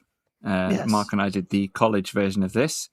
It was kind of a snake-style draft. So I took Ohio State, Mark took Oregon, Notre Dame, I took Ole Miss, Indiana, Mark took Georgia, Miami, I took Texas and Texas Tech, and Mark took BYU. And so we got told that we know ball by people. We know ball, yeah. Yeah, apparently we do. So was this on your Vanity Project podcast? No, this was after. Yes. Right. So post Vanity Project podcast. Post Vanity. Should have done it as a but pod. Should have done it as a pod. Very much in the back to school. Oh, we will do next year. As part of the back to school. That's why I wanted to do this for this as well, because I think this is a good idea. So, one more time to interrupt you, and then let's go. Sorry, because you did that. Okay. Just because we spoke about that, I went back to look at this Discord draft thing, and 2 days ago, like this post if you want to be in the team draft again this year. Yeah, they're not going to like the GIF I just sent. That has given me time to be able to type out all the teams and names. So before we do the kind of randomizer, I'll get Gav if you wouldn't mind randomizing. Could I just get a color off you first of all, Gav, of what color you would like to be represented on this spreadsheet that I have here? Yellow or gold. Okay, I will go yellow there. Ketts, what color would you like? Red, please. You'll go red. Okay, Si, what colour do you want? I'm sorry, what are the options? The rest Any of the colour rest other of the than yellow or red. Orange? We can go orange. Gross. Yep. Okay. Orange is my favourite colour. That's so Gav to hate my favourite colour. That's so Gav. Well, it's just the colour of the Browns and the Bengals. Just gross. I'm wearing a big orange shirt right now to celebrate Ted Lasso's second episode that came out today. Right. It is a Ted Lasso shirt. If ever I play a board game, I'm always reaching for yellow. Come on, man. I'm reaching for orange. No, not yellow. Yellow. Ooh. No, I'm going to go for Was the a light blue. Steelers? Yeah, of course. But it's gold, black and gold. Yeah, well, gold or / yellow. I said yellow / gold. That kind To of be yellow. fair, I gold. actually love yellow and black though. Like the combo of those colours is great. I don't know about yellow alone. Like if I wear wouldn't be yellow like, all yellow. the time. Yellow Right. shirt. All right. I mean, if you want to look like you're on Ballamore, that's your choice. Says the guy who said orange was his favourite colour. Mark, what colour are you picking, please, for the love of God? I went for a light blue because you guys had kind of taken a lot of sunshiny colours, so I'll take the sky. Cool. So I've got that in here. So as I say, yeah, we will go around. It will be a snake draft, and yes, as I say, one team per division. So I'll be able to lock this in. So choose wisely. You might want to just go straight for Let me write divisions down. a big team in a division, or you might hear somebody go with a team that you don't think will win a division, and you'll go that way. You can go anywhere you want. Just one team per division. So, Gav, if you are ready to randomize. Oh, I need to randomize, do I? Well, I figured since you're doing the YouTube stream, I think that makes sense. What am I doing? And then- Randomizer? Just randomize what, 1 to 4? well, names. just 4 names, or if you want to assign us numbers, I've got Gav, Randomise. Ketts, Si, Mark in that order. If you wanted to do that, List randomizer. Wheel of names. That'll do it. Wheel of there names. you go. okay. Wheel of names. We love wheel of names. Okay, so we need to do this. All right, We so- know Gav will be first. For the history of the podcast dictates that it will be Gav first.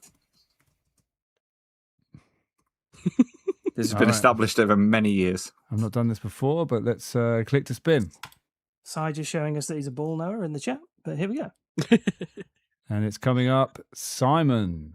Oh, Si goes first. Okay, Oh no, that's made me nervous. I wasn't prepared for that. I'll put a Okay. 1 next to you, Si. There we go. Second.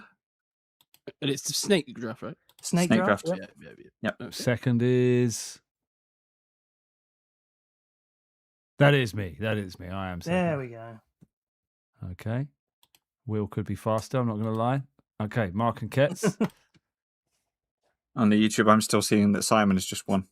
Yeah, same. Can I ask, Mark? Are there any additional points for like playoff and champ, or is it purely just record based this game? No, that's what I was saying. So that's what I said at the start. So 5 Oh, points sorry. for the Super Bowl My winner. bad. Okay. Yeah. Okay. Yep. And it's 4 points Ketts, Super Bowl. and Mark goes Oh. last.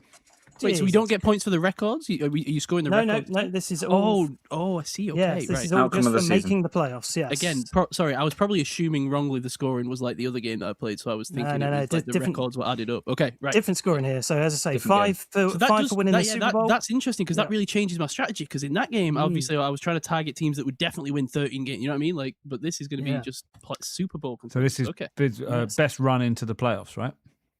Yeah, and I'm assuming that game you're probably not restricted to one a division either. So I don't know if you are. Maybe you are, but I don't There know. was some. I can't remember exactly what it was, but it was something like that. It was. We were. I Okay, think they were like. yeah. I can't remember exactly, but let's not go into it. Well, Si, you are up with the first pick of the NFL team draft. Which one do you want to go for? Gosh. Oh gosh. I guess this isn't that hard. I'll take the LA Rams. I literally was Damn. hovering over them as you said it. Yeah, that's the most so- You know, I might if I hadn't have spotted the little logo, I might have forgot to take them, to be honest. But yeah, as soon as I saw them, I went, I better do it. They're so obviously the favourites, at least betting wise, right now, that it would be kind of crazy not to. Just some interesting, while Gav decides, some interesting Browns news. Yeah. Deshaun Watson will start the first preseason game and Shedeur Sanders will start the second. Oh, they just love it, don't they? They love it over there. Preseason's their time to shine. Yeah, this is a game of like bagging your team in the division, I think. Well, I've just thought about that, and I'm Yeah. worried that I've chose the Rams, and then I've just thought about it for a second. I'm like, that division's so Yeah. good that I wouldn't have been upset if I'd have got another one. Yeah, so maybe it doesn't matter about Yeah. the best team. It's about which team is best If you in that can division. just bag a point. Yeah, exactly. Just get a So point on the who's board. is there a division with a front runner? And the answer is no, because most of Yeah, the it's divisions are tough, isn't pretty it? Yeah. even. Mm. So I'm going to stick to my guns. I'm just going to take the Bills just for boring's sake. So give me the Bills in the AFC East. Probably a playoff team. So yeah, I think that's a fair shout. Cool. Ketts. I'm going to stick with the AFC East and take the Patriots, please. Yeah, Oh, here we go. So let's bounce back. It was between those two, and I was just thinking teams never come back to the Super Bowl. That's why I was Yeah. thinking. Yeah. fair enough. They don't have to. They can just go deep into the playoffs. True, It's fine. true, yeah. In which case, You brain trust in Buffalo as well, so maybe that was the right choice for you. I'm sorry. Who was it that Ketts just picked again? I'm struggling to Patriots. keep up and think at the same time. Sorry, what did you say? With the Patriots. Pat, so we've got Bills, Patriots in the AFC East, All and right. we've got Yep. Rams from the NFC West. Okay.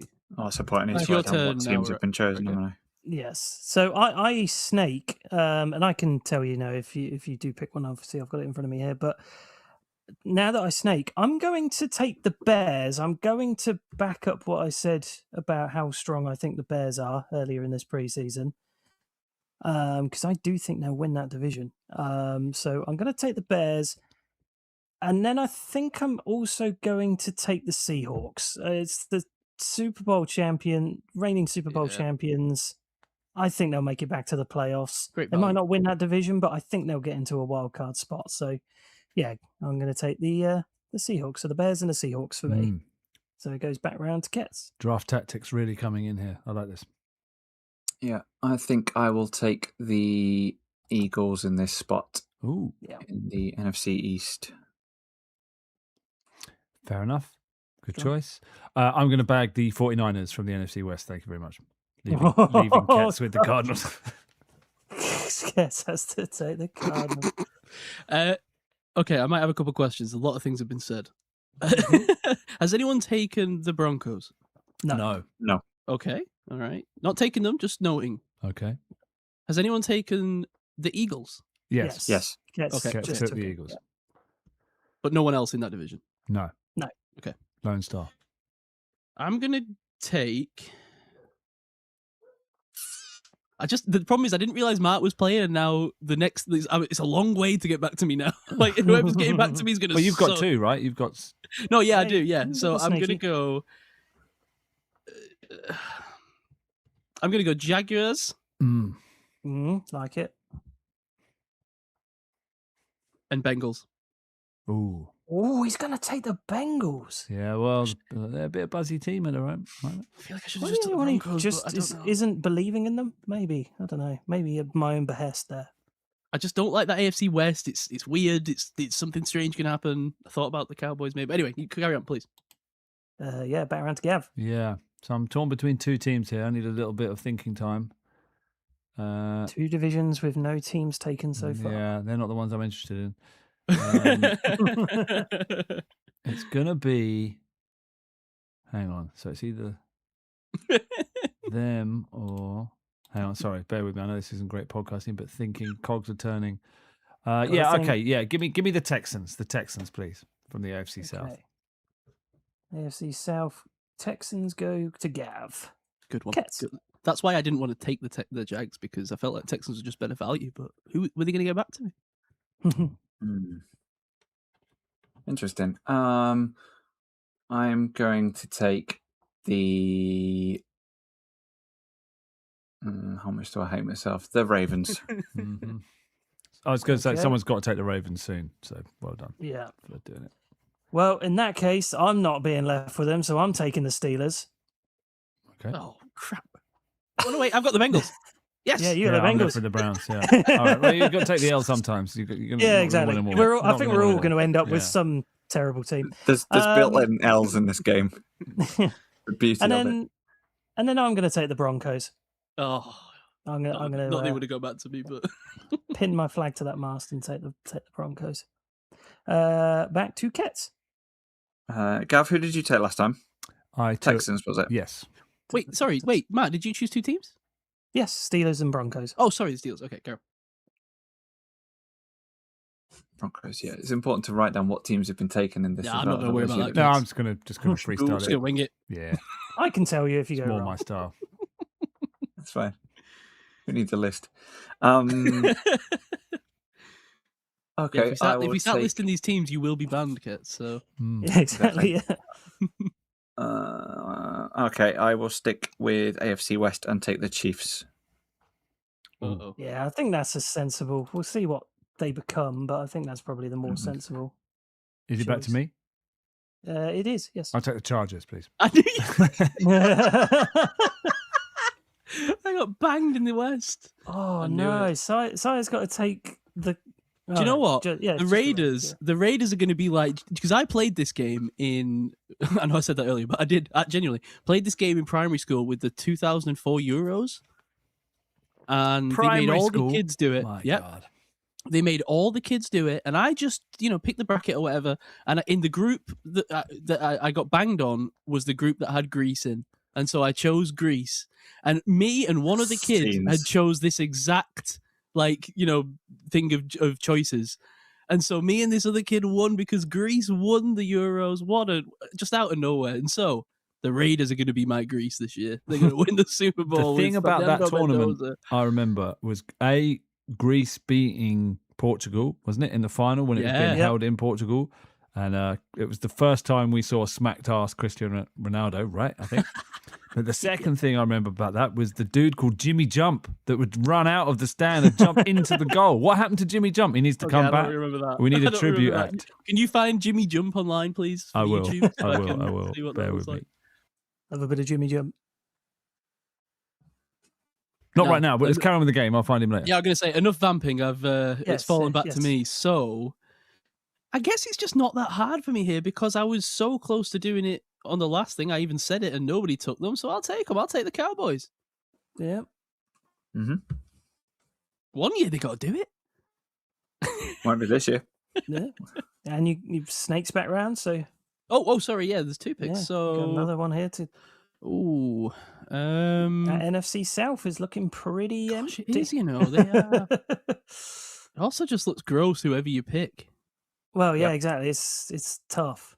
One of them gets a playoff spot, though. Has anyone chose the Lions? Nobody's chose the Lions. I'll take the Lions. Thank you. Is it me next? Well played. Yep. It is, yep. I'll take the Packers. Do you know, I might have taken the Vikings before the Packers, to be honest. Oh, so no way. I thought about the Vikings until I realised the Lions were available. That Packers team might look thin, but it's not the Vikings. Okay. The Vikings are better than people are. Look, just because JJ McCarthy's on the team doesn't mean everything's wrong. Like, it's going to be all right. Kyle is going to be fine. Sorry to Ketts, who has to take the Vikings, but yeah. I believe Ketts has got to take the Vikings and the Cardinals. Ketts, can I trade for the Vikings for another team in some other division you don't like? Nope, that's fine. I'll take the Colts, please. Ooh. No, that's the team I don't like. Colts for the Ketts. Oh, that means I've got to take the Titans. Oh, fuck. Yeah, okay. This last round is going to be full of regret. I'm sorry. Can we go back, Ketts? Can you make that pick again? Yes. Oh, wait, yes, I know why. I think. The Colts. This is our Colts. This is our team. We bleed blue. Thank you. Beautiful. Thank you, sir. All right. On the off chance that they actually... well, no, it's not even that much of an off chance, but just in the case that they actually do bounce back and do things properly this time, I'm going to take the Buccaneers. Well done. Really need to do that. Right, what divisions have I not taken? When I woke up this morning, I was feeling pretty dangerous. But the only... Okay. So I've got the NFC East and the... Yeah, NFC East and the AFC East. Oh, God. Gross. Yeah. Dolphins, Jets, Commanders, and Giants. Oh, freaking Lord. That's so bad. I don't think any of those teams are making the playoffs. Someone taking the Cowboys. Someone taking the Cowboys. Yeah, so I took the Cowboys. Did you see the joke? Yeah. Someone put on Twitter today that a white substance was found on the Cowboys training field. Practice was stopped.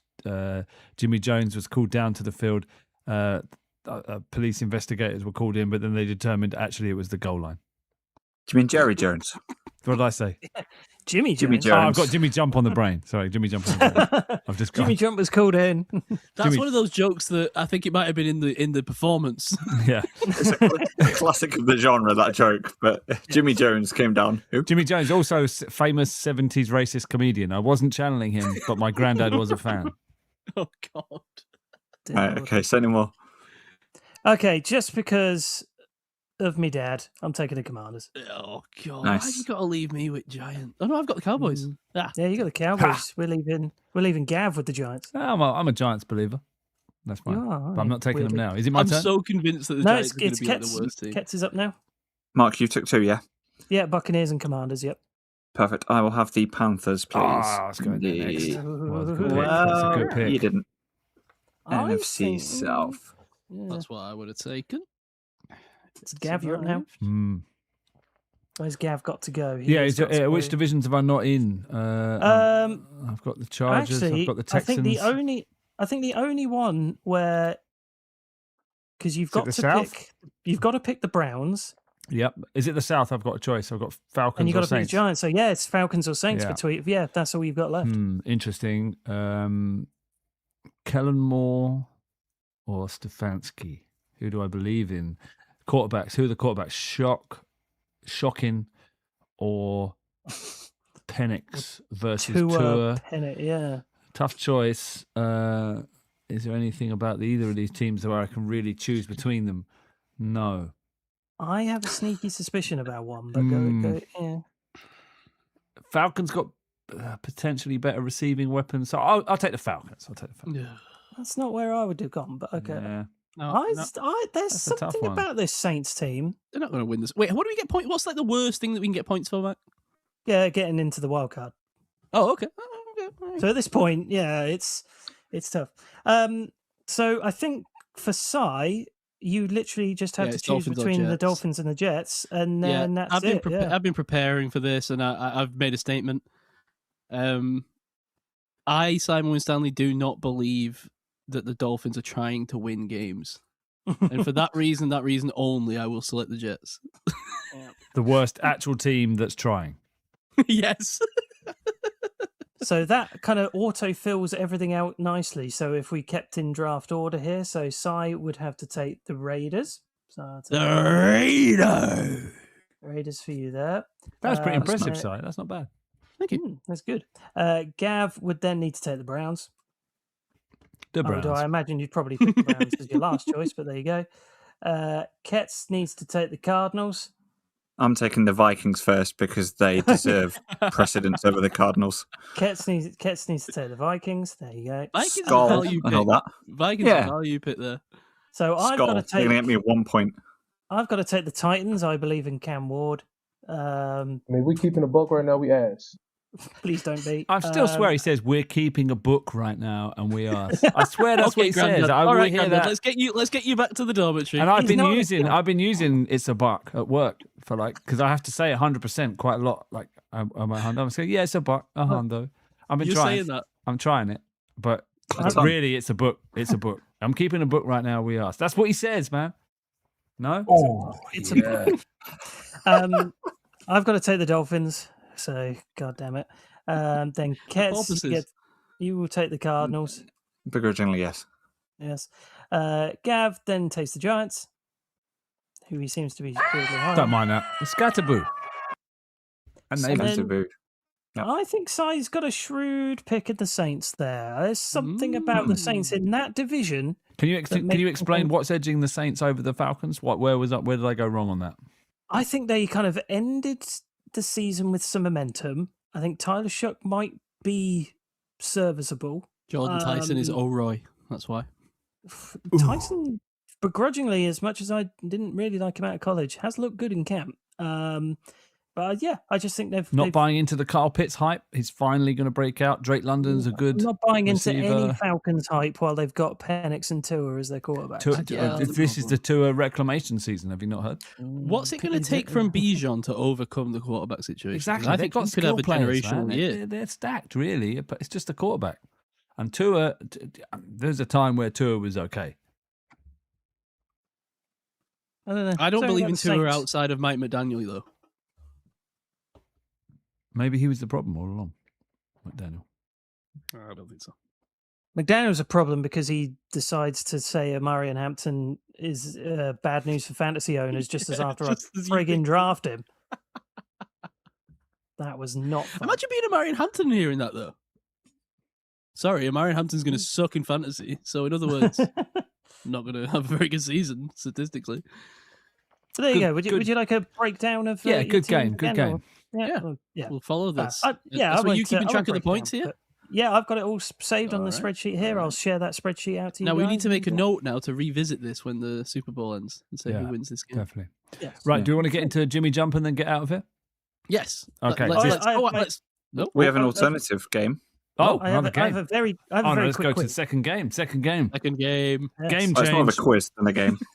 Game change. It is a quiz. Now this is just a bit of fun quiz. It is not Will going you to take stop very talking? long. Well, I've got to because I'm running the quiz. Illegally? Okay. So this is a very simple one where all you have to do is answer one or the other here. There's only 2 options to answer. There's 10 questions here, and we'll see who gets it right. And I'll mark it down on here. So what I will be doing is I will be saying something, and then you have to tell me if it's an English village or a college football player. Oh, this is good. Village or player? Okay. Yes, exactly. All right, Village all or right. player. So yeah, I will go through these and yeah. Now we that's all should get have to tell me. 100% here because we have become keenly aware of the American football college system and their names. You know, we should be on this. Should, but probably won't be.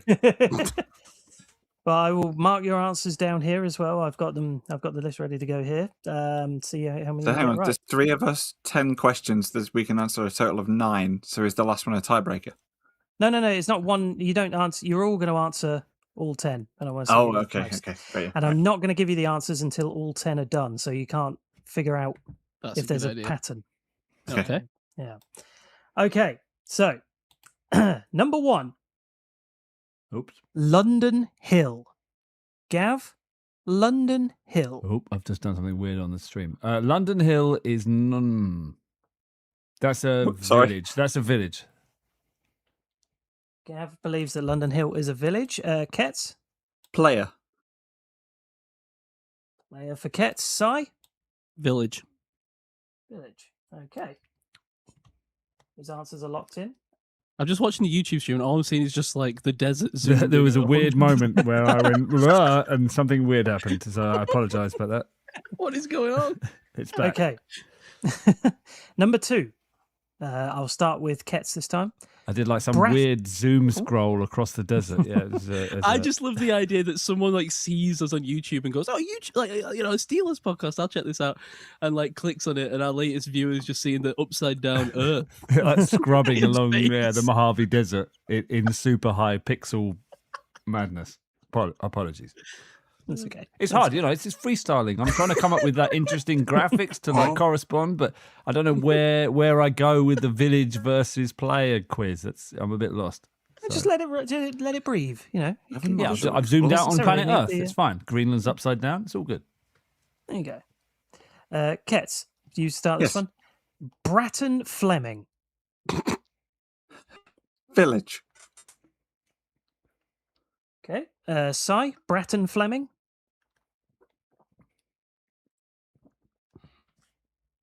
He's having a good think here. Player. Okay. Gav, Village. Bratton Fleming. He's gone village as Very confident Okay. he went village. well. Si, number 3. Clayton Brook. Player. Okay. Gav, Player. Clayton Brook. Player. Player. Ketts. Player. All gone player. Okay. Back round to Gav, number 4. Martin Moore. Trick question. Village. Okay. Ketts. Player. Play on, player. Yeah, there's something about just saying player. It's pretty funny. Si, Martin Moore. In the club. Both. Ooh. There's no trick I will say answer. there's no both. There is no both. Yeah, There might be, You've got to I put don't know. something. You've got to put something in the box. Allegedly. I had to try. Yeah. Okay.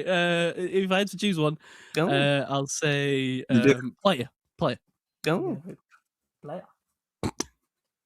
Okay. And things of that nature. I've completely lost. There we go. Number 5. So back to Ketts. Number 5. Rusty Trail. I'm going to go player. Okay, Si. Rusty Trail player. Player. And Gav. Player. Answers. All gone for player on Rusty Trail. Okay. Si. Rodney Stoke. Ooh. Village. That's a tough Gav? one, I think. Player. And Ketts. Village. They can't all be trick questions. They can. Aren't they all trick questions inherently? Isn't that kind of the point of the quiz? Yeah, but Back- some are 100%. double tricks, right? It's like no, they now think we're in the trick question stage of the quiz. I'm going to double back. Mm. I know Mike's thinking. Back to Gav. Dog. Oh. Jameson Field. Jameson Field. Player. Dog. Okay. Oh, lost my thing there. Ketts. Over here. Player. Player, please. And Thank you. Si. I can't remember what the name was. Jameson Field. Jameson Field player. All gone player there. Doesn't impress me. Can't have anyone old, can't have anyone thin. Back to I can't even remember where I am at now. That was Gav's start, that wasn't it? So Ketts. Hall Morton. I guess you can run the ball. Dog. There he goes, Hall Morton. Village, please. Dog. Si. See, if it was Morton Hall, would that make it more or less likely to be a village? That could be a Toby Carberry. Hall Morton. Village. I'm going village. Oh. Okay, all gone village. No. Over here. Number nine. This is for Si. Milton Ernest. Have we not had a Milton already? Person. We Ticket haven't- seller. No, yeah, we haven't. Player. Gav. Village. Ding dong. And and Ketts. Village, please. Okay. These sound drops are killing me. I am, of course, talking. Dueling sound drops out here. I'm having to play against. Final Some one. guy selling pigs. Final guest. No, for Gav. Forest West. Player. Ketts Player. and Si. I thought it was Sandy Reed, but it's some guy selling pigs. Player. Player. All right. And the scores, please. Okay. Duval. Nice. That's fun, Mark. Sorry, we derailed it with our silliness, but that's fun. It's a good game. That's okay. It's okay. I said there should be a secondary version of that with Scottish and Welsh place names as well, because I think there's plenty of scope to go further with this. So yeah. Hamish McDougall. I have no idea. Do you know, about 3 questions in, I started to suspect that Mark had done a thing where every single one of them was a player. Right. Yeah. And Or some of every them- single some one of was a them- village. And then I started Right. to outthink myself. But then some of them were coming in that were like, that's got to be a village. Morton Hall. Well, I Paul Morton. can say that Gav has split the field. He's gone 5 villages and 5 players. Ketts has gone for 6 players and 4 villages, and Si's gone for 7 players, 3 villages. I So did we'll what I see. wanted to do. I picked the most players so that I would win if it was all players. I've succeeded in that at least. So let's see how right you all are. So number 1 was London Hill, which Gav said was a village, Si said was a village, and Ketts correctly guessed was a player for They're all players. Alabama. They're all players. Alabama, so it's not even Wait for a it. tiny college no one's ever heard of. No, and in fact it was from 24 to 25 as well, so it was even quite recent. So there you go. Nice. So yeah, 1 point for Ketts. Bratton Fleming was next, which Si said was a player. but Gavin Ketts correctly said was a village in Devon. They're not all players. They're not all players. This quiz may include villages. Exactly. So, points for Gav, another point for Ketts there as well. Perfect. Size 0-0. Really? Now, number 3, Clayton Brook. You all went with player, and you are all incorrect. No. It is a village in Lancashire. Whereabouts? Say the name again. Clayton Brook. It's in Clayton Brook in Lancashire. No, we need specifics. If we're a geographically diverse podcast, we Gav's already Lancashire. on street maps. Lancashire. Yeah, but Lancashire. Hang on. We're missing a trick here. We could be doing we this can on the... go there. Yeah, we can go there. Let's go. Go there on the Is it with stream. a book with an E? I No, know. it's just, yep. Near Preston. Okay. It's near the M65. Yeah. North of Chorley. The M65. Norfolk Chorley, there you go. Charlie FM. Coming in your ears. Red Rose Radio. Wow. You joke, Okay. but you can probably find that on the local airwaves. They've got a little. Okay. Car before- parking isn't enough. I was going to say before Gav gets into Clayton Brook lore, but I think he's already there. Little by little. You went with, we had Martin Moore next. Hey, this is very close. I'll tell you what, Clayton, else they've got, Gav. as does Clayton Brook, very close to Fleetwood that we've already visited on this show. Birthplace of Getting my around. mother. Yeah, very close. I don't know it. You posh twats. Thank you. Martin Moore, Ketts and Sai said was a player, but Gav correctly guessed was a village. Martin, In it's spelled Martin. Yes. Morrore. Oh, No, just MOOR. Ooh. Hang on, it's happening. Maybe that's where it was. Maybe if Country? you had the spelling and knew there wasn't an E on the end of Moore, you might have thought it was a village. yeah. Here we are. Oh, that's a very small conurbation. Look at those fields. Lovely. Lovely. This is perhaps the best use of the Google Earth we've had. Where is a small village in God knows where? Gav needs to delete Clayton Brook. Preston first. All right, just catch up. Just don't worry about what's happened in the past. Delayed criticism. Yeah, I was Anyway. aware of that. Clips Tiny, Farm, it's a tiny little place. Look at this this narrow strip of what is that? That's barely even a village. A copse? That's a- Is that a copse? Almost like a Could be a hamlet. copse, That, I yeah. think. This thing. Is that accurate? A copse? This thing here. Is it a hamlet or a I don't copse? know. No, this strip of wood. What? Isn't that called a copse? Like a manufactured bit of woodland. Maybe I'm wrong. Pass. I have no idea. Country bumpkins, get in touch. Let us This know. is a southern thing, isn't it? No, Once it's again, not. we've No, pulled this on is another a very southern thing. specifically a country thing. Well, exactly. They're just southerners in disguise.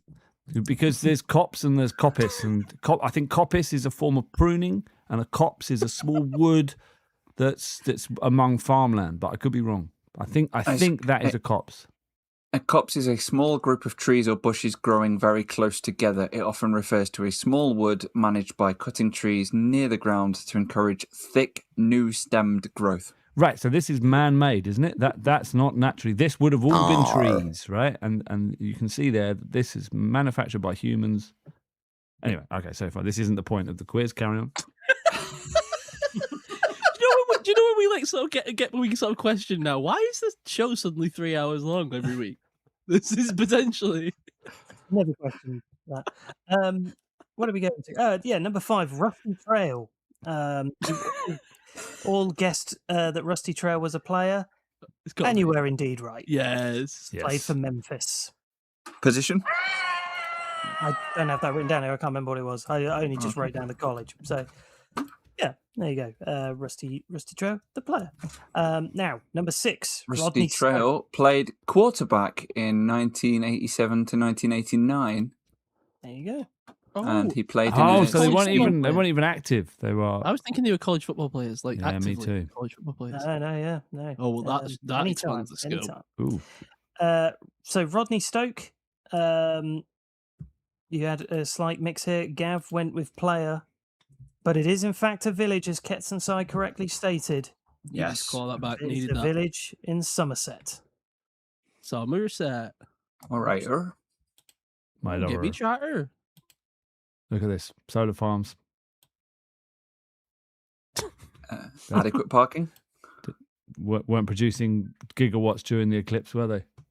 No, he's laughing. Oh, I thought we might get through this whole show without bringing up that fake eclipse, but we didn't manage it. Now we've got to navigate the moon wobble takes. Looks like a nice little town, though. A nice little hamlet. What's this? Hang on. Oh. Agricultural growth. No, it's a caravan park. Oh. Very small Okay. caravan park. Looks like a Nazca line from space, but actually when you get down there, it's quite boring. It's just some swingers and some old people with caravans. Yeah. Okay, What right. stays in caravan? What happens in caravan club stays in caravan club. Right. Next. Jameson Field. You all were very confident that this was a player. Correctly so. He used to play for Utah. Wow. There you go. I Points don't across have the board. I don't for have everybody. time to get to the players. Apologies. Okay. Number 8. Hall Morton. You all said was a village. Hall Morton The player. used to play for Clemson. Ooh. There Just you for go. completeness, Jameson Field was a wide receiver. Played for Utah. There you go. What was the latest one, Mark? Sorry. Hall Morton for Clemson.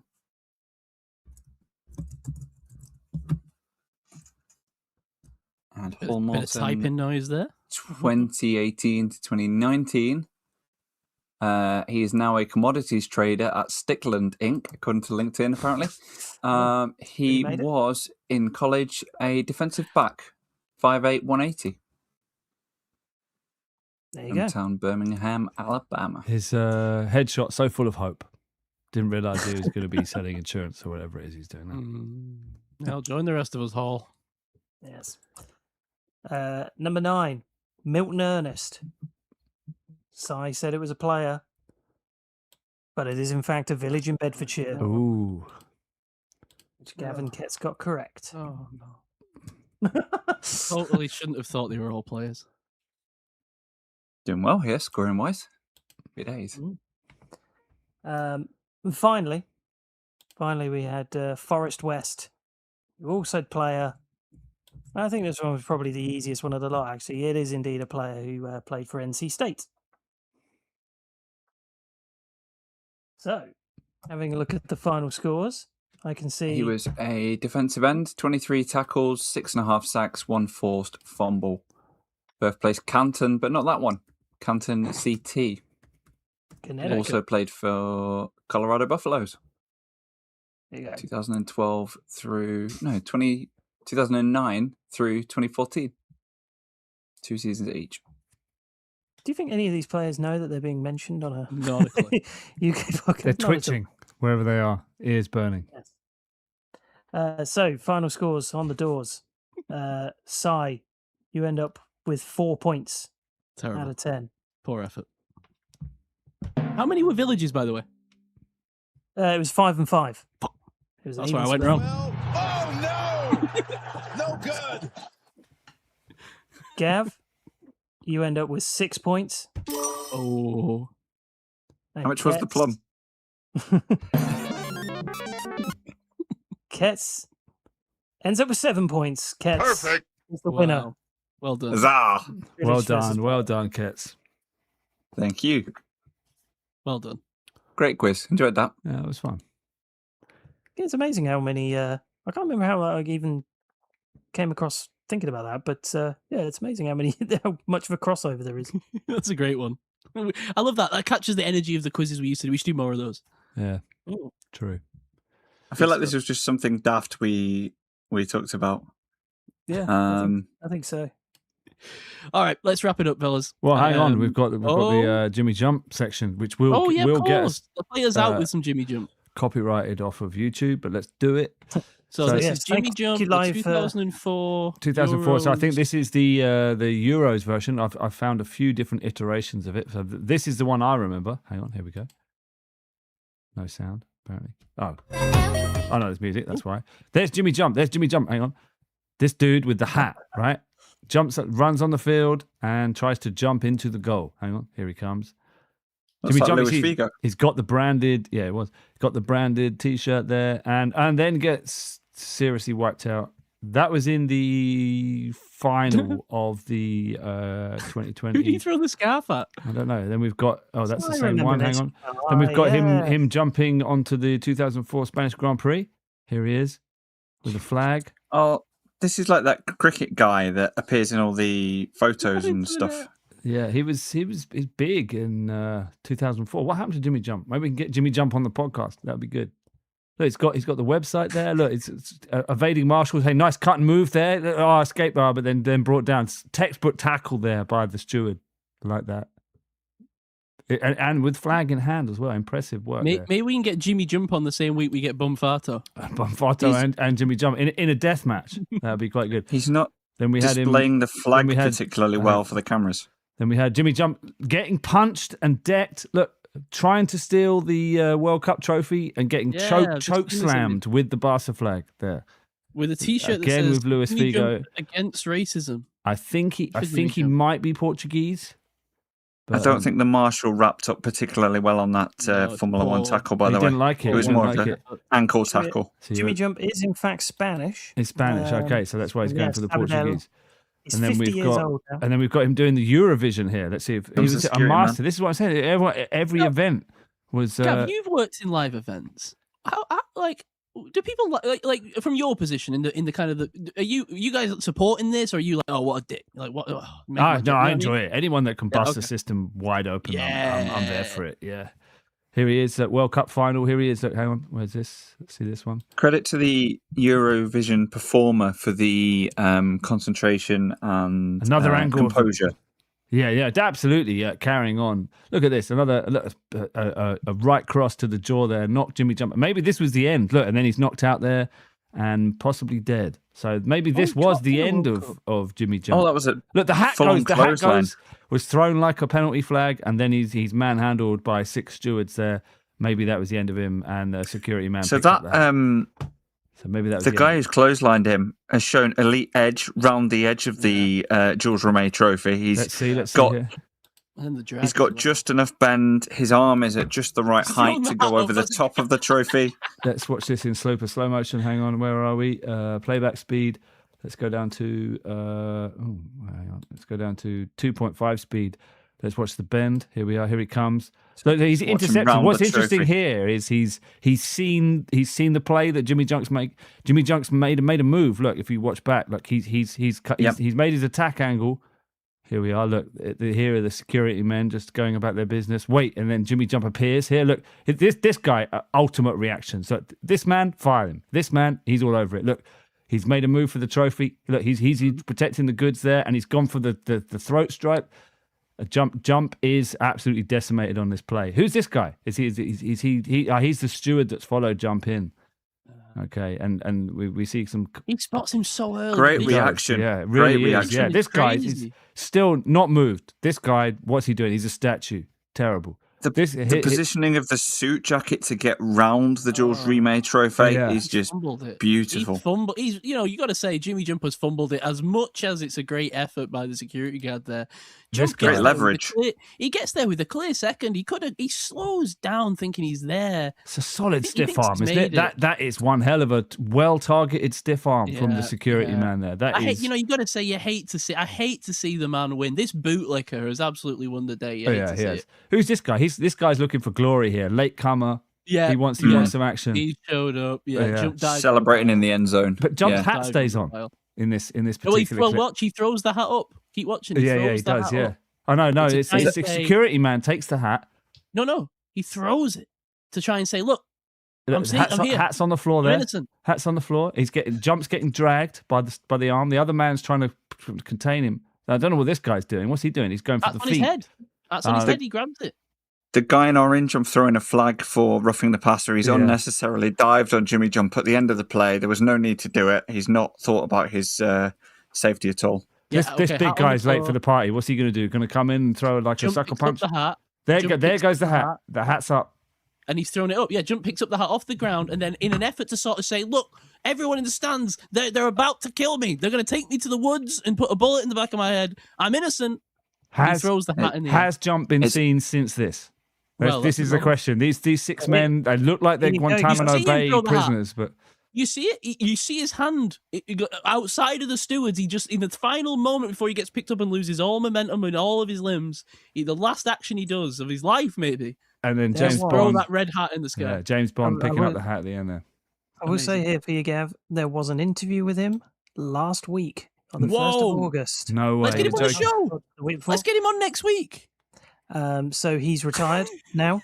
He has hung up his hat, the Baratina, as he calls it. But he was tempted to do the retirement jump in this last World Cup. But apparently some sponsors backed out. Ooh. Who's going to sponsor him to do that? We I need to wonder. know. We need to know. Utter FIFA nonsense. Yes. But yeah, he had to move to Germany in 2013 because he couldn't afford the fines imposed on him. So, yeah. Rough world. We moved out there. It's capitalism, Si. Lives in Hamburg and he's a gardener.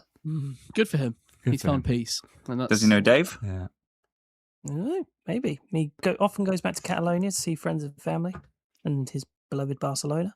Is he arrested when he enters? You see, he was doing this before social media. Imagine how huge he would be right now. He literally, for a year, he took over every major sporting event. You tuned into sports you weren't even interested about, like the, I don't know, whatever it is, grass field hockey World Cup final, just to see if Jimmy Jump would show up, and invariably he would. So, And none of these were ever improvised either. These were all very scripted jumps that he did. He prepared it consciously, did it a month in advance with great care and training. But then obviously, yeah, what happens on the field becomes a bit spontaneous. But, well, chaos happens. That's what happens. That's what's so great about it. Yeah. Yep. Yeah. There was the guy that like fully padded up and went out to bat for England, and Ben Stokes basically threatened him quite severely. Can't remember the name of the guy. He did a few of these This is what I can't stand, right? This is like, big things. stop taking your job so seriously. Just because you're an athlete doesn't give you an excuse to be that guy. Chill out. Like, the integrity of the game's going to stand. They're not going to allow a random dude's bowling to actually make it to the record book. So how about you just take a back seat, Ben Stokes, you fucking loser. That's my take.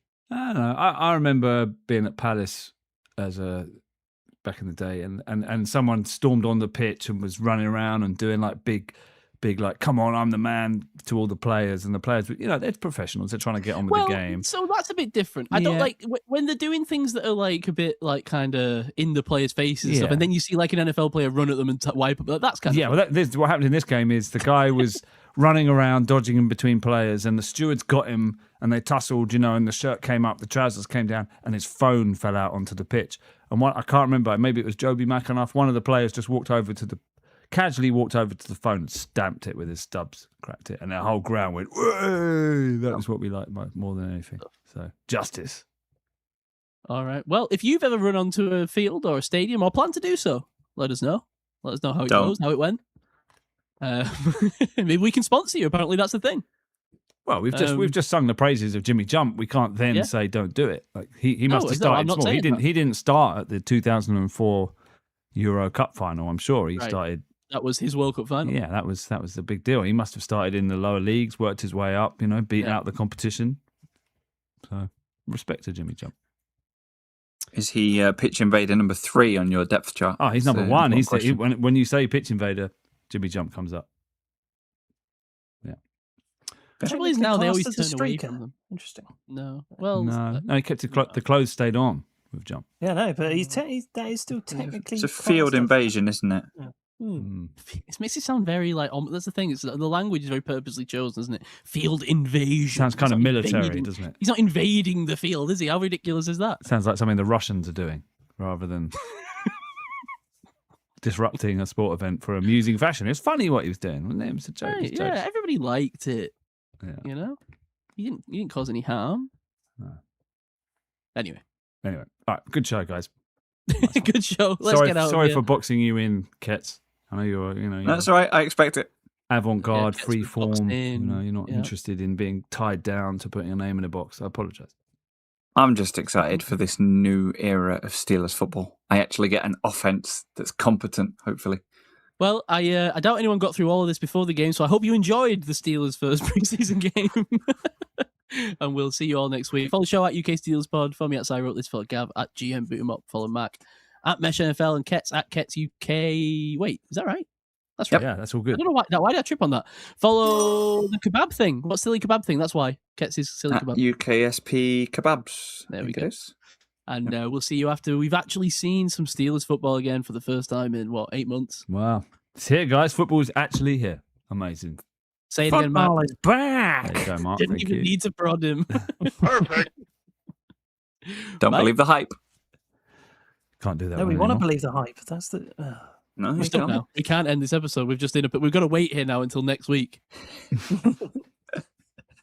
So. Over here, shall we? No. I just wanted a second of silence again. Oh. Don't. I was expecting someone to go, real one. Oh no, that was Gav. Who knows? we can't end it here, can we? We can. Absolutely nothing. We just need we can as a sound drop so we can do stuff like Yeah. that. I go, Yeah. we can't end it here, can we? We can. We'll work on that. Done. Yeah. Right. I'm gonna go have some tea. All right. I'm going to bed. See you later, guys. Yeah. Thank you. Good night, Take care. guys. Cheers, guys. We all uploaded. Go upstairs. wait. Oh, we haven't cut yet. Hang on. Yeah, See you later, YouTube.